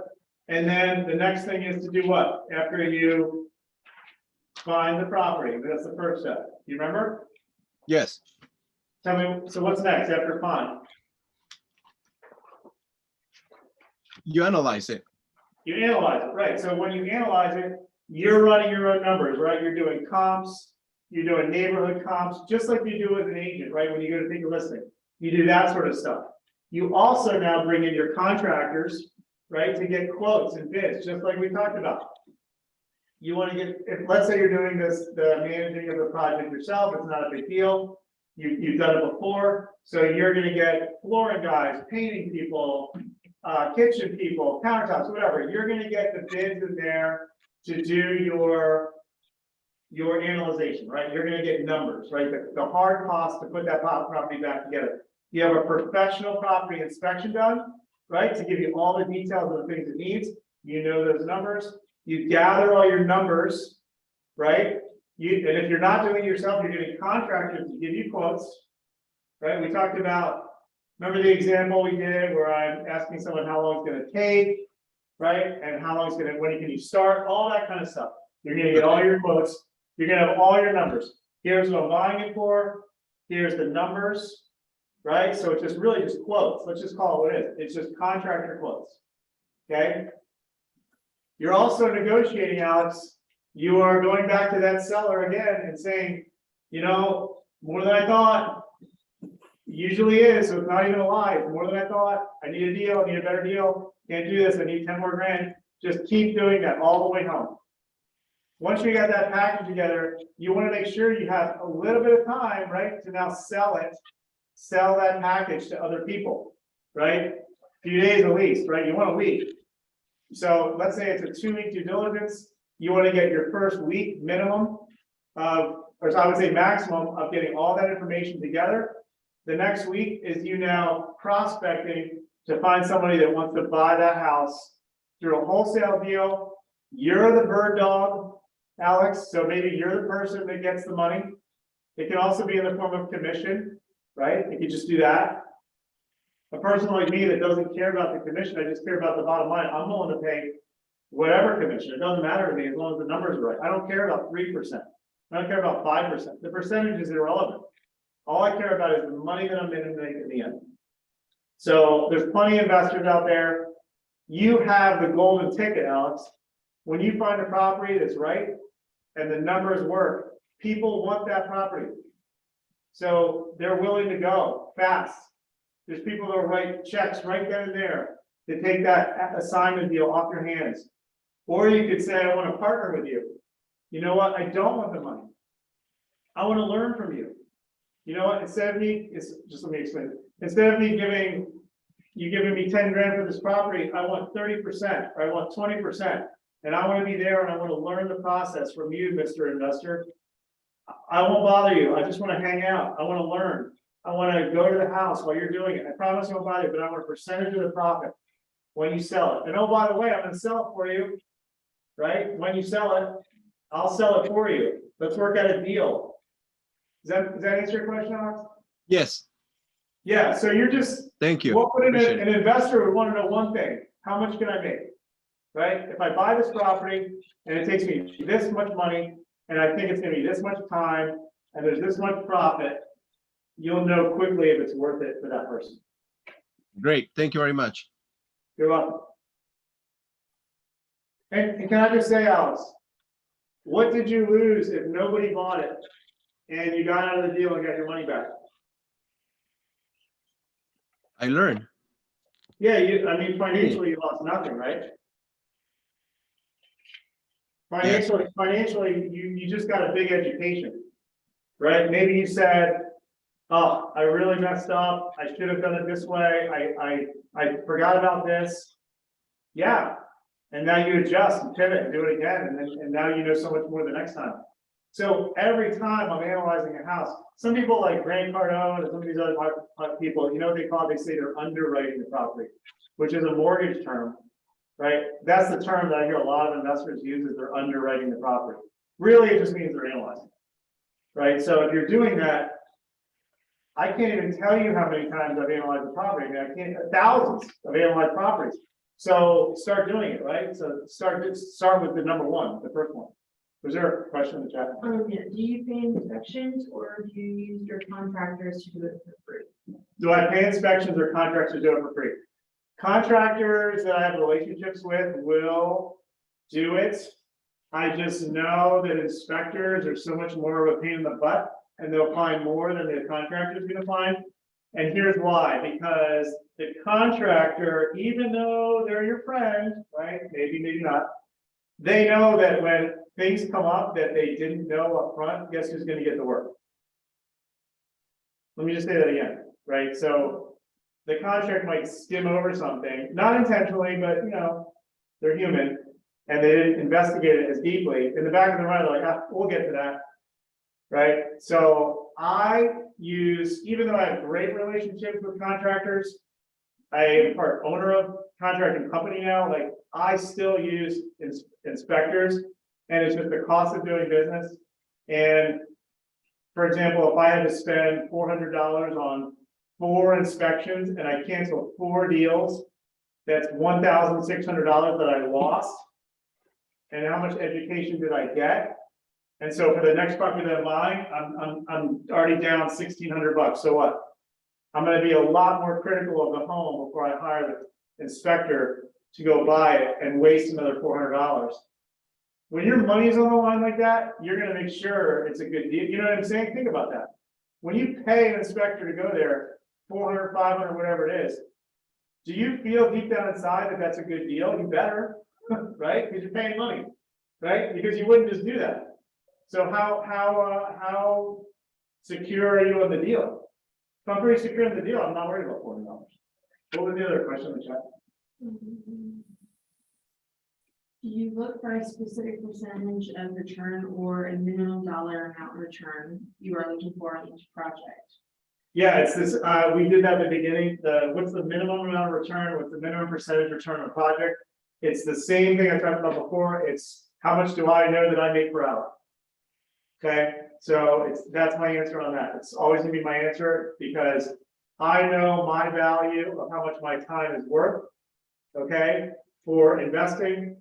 I know how much money I make a year. I can put that to a dollar amount per hour. And so if I know that this project's gonna take me 3 months and I'm gonna have to go visit it a couple of times a week, and I have to talk about it, I'm gonna have to put it on the market, it's gonna cost me X amount of hours, and I'm not gonna put dollars because I don't want anyone to feel differently about it, but if the value of the money that I'm getting back is not worth my dollar per hour, then I'm not doing it.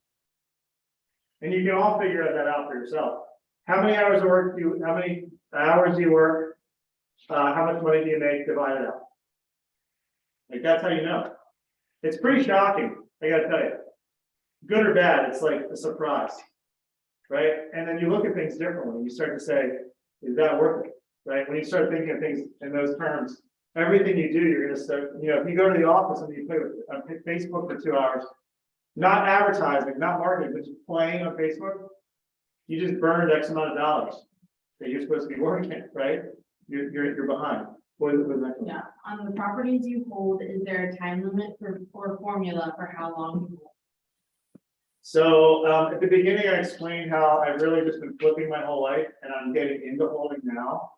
So for me, when I'm holding properties, I'm never gonna sell them. Never, like never is the answer. So once you hold a property, it cash flows, has amortization, and has potential equity upside, which is speculative, maybe, maybe not. There's no reason to ever get rid of the property based on the example I gave before, because as the property builds in equity, you just keep pulling money out and go buy another one.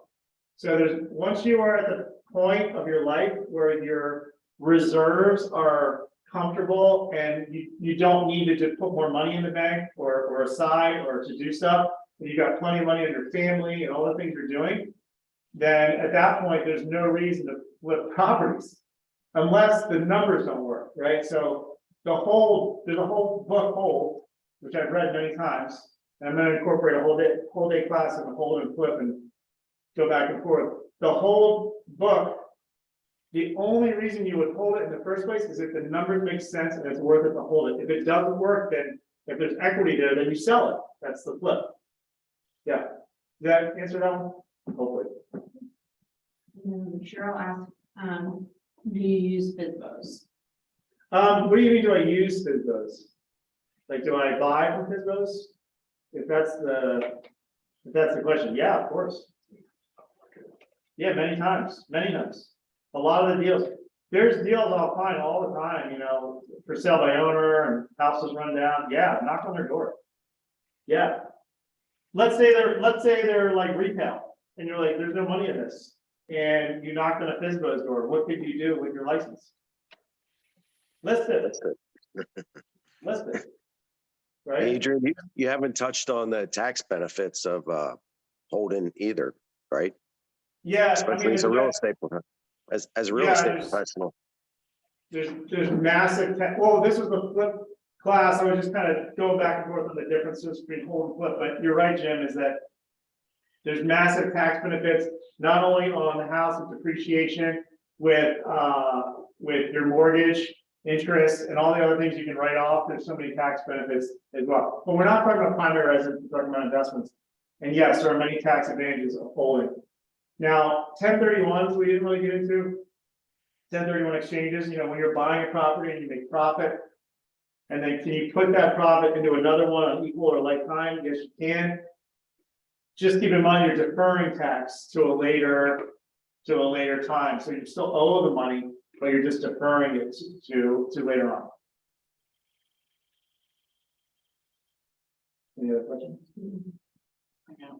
Yeah, we just got one question here. All right, so you've done all your due diligence and figured it out, and you're looking for someone to take it over or be an investor in it, and you're doing in that 2-week period.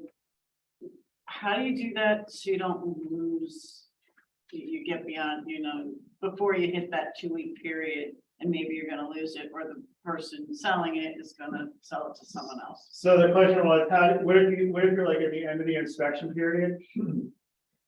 And you really haven't found someone to buy your paper, Or even if you have, right? how do you transfer Yeah, so the question was, how do you transfer from, I've got a signable contract to now I know I've made money wholesaling that property, and how do you do that timing? Yeah. Remember how I said get a good attorney? Yeah.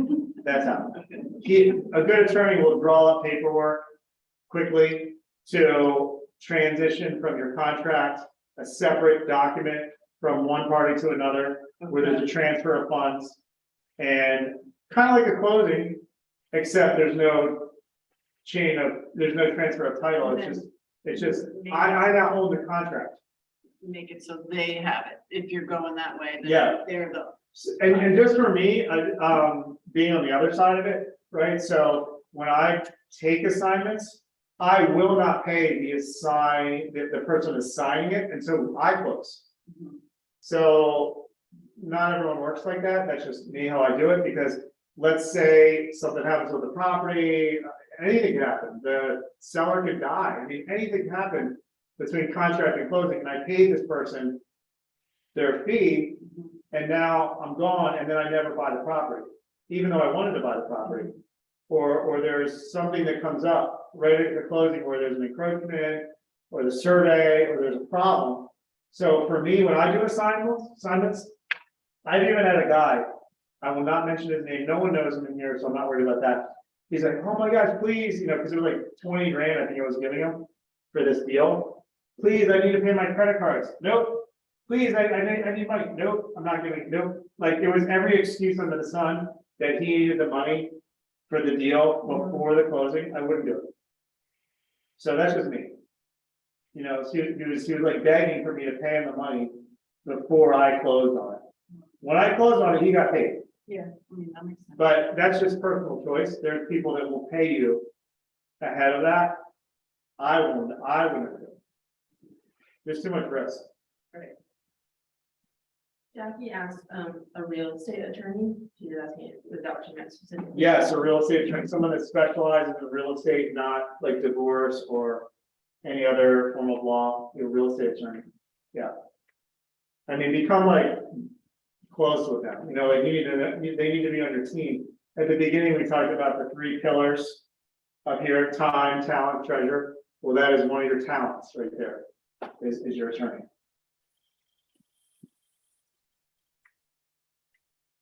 I will say this, that at the very beginning, we talked about action, right? So that's number one.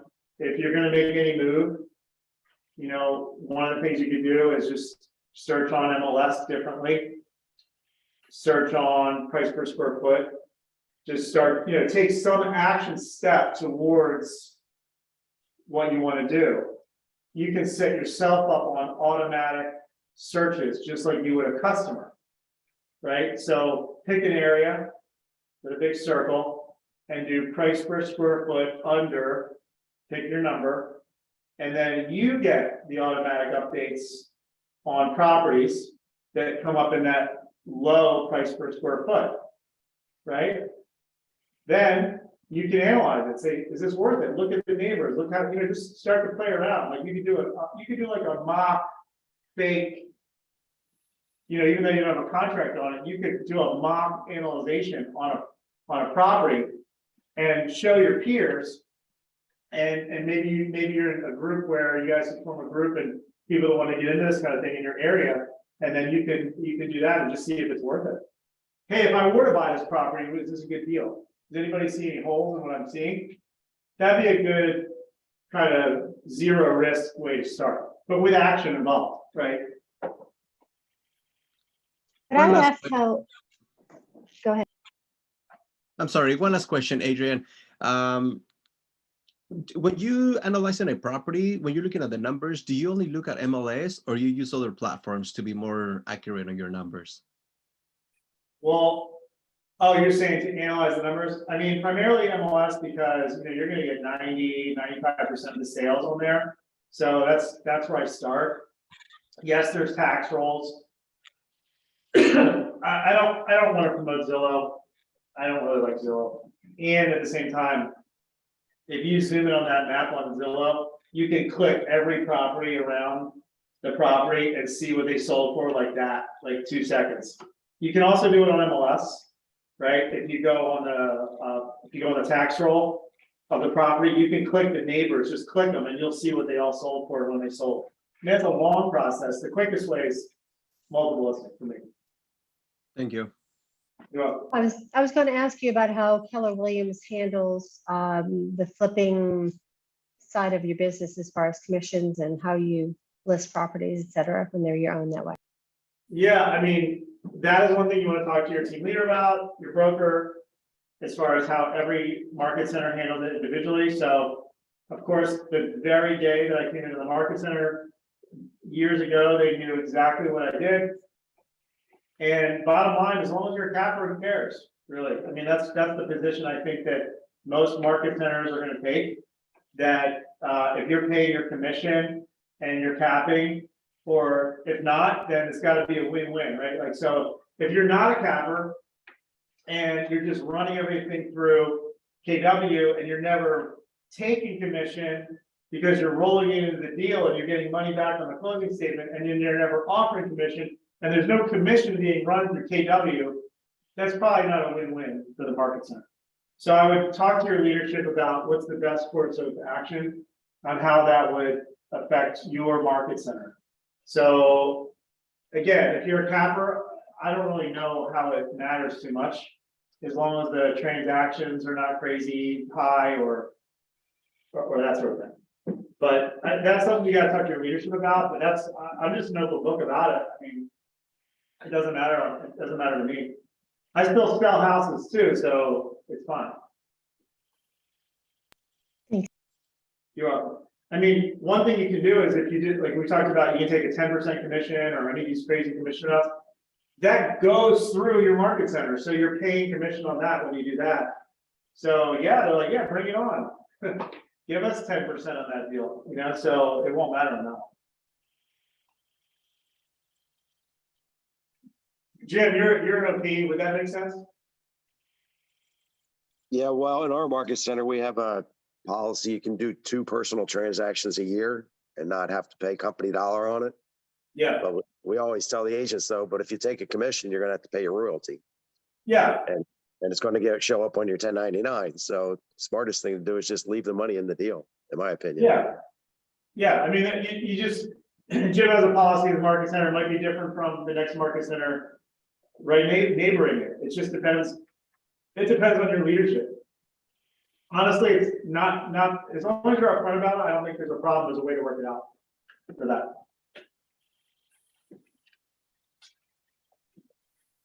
One thing I would say too, just a couple maybe last words here. We're wrapping up here. I think we're wrapped up now, close to it. Is that YouTube channels are pretty cool and they're easy and it'll help you promote yourself. I have a YouTube channel. It's Southwest Florida Construction. I'll give you one address if you want to look it up and you can find it. So one of the address is 6030 Jessica Street. I just closed that new construction deal with another agent in our office, Mark Fennig. He might even be on this call. I think he was going to be 6030 Jessica Street. It's a new construction, one of the ones I'm doing. And I have probably 800 videos on there or more. So you can look up through YouTube, put in that address, do that. The reason I'm mentioning that is not to promote my YouTube channel, but just to show you that there's so many ways to market yourself. And that to me is a great way. If you want to talk about investing, Lee, I'm going to call you out. We talked about you teach and flip. I'm still waiting, right? I don't know another instructor that teaches flip, right? So there's lots of ways to promote yourself of you as an investor. So now I've had hundreds of people. You guys all know me. If you hear my name, Adrian Sabatino, you're going to say, "Oh yeah, that guy flips properties." So when there's a property or area, you may think of me, right? So that's how you want people to think of you. It's the same way. So if this is something you're interested in, start talking like it, right? Start talking like an investor. Put stuff on YouTube. Put stuff on your personal page. Put stuff on Facebook, right? Start talking about it. Let people know that you are an investor, you want to flip, or you flip, or you're an investor. That's how you do it. It's no different than you would say how you're an agent. You're a realtor. Same thing. Don't be a secret agent, right? All right. Any other last questions? Looks like we're right at 3:30, which is great for timing. Looks like we're up. I appreciate y'all. And you've got my email if you have questions. But the only thing I would ask, please, same thing I did on the request for this talk, is that please do not send me links to properties. They will not mean anything to me, right? However, if you have a package you want me to look over that you've already done the numbers and you've done all the homework and you're under contract and you need a second opinion, happy to look for it anytime. I don't want anything for that. Happy to look for it. But I promise I'm going to kick it right back to you if you send me a link, a Zillow link on a property and say, "What do you think about this house?" All right. Thanks, guys. Thank you, Adrian. Thank you guys so much for being on today. We'll get the recording out to you tomorrow with the instructor's information, a link to the flip book, and any other notes. And no classes next week. Enjoy Mega Camp. You guys are awesome. Thank you again, Adrian. Thank you for those in the room. Thanks for those in the Zoom room. See you next time. Thanks for the participation. Bye-bye. Thanks, Adrian. Thank you.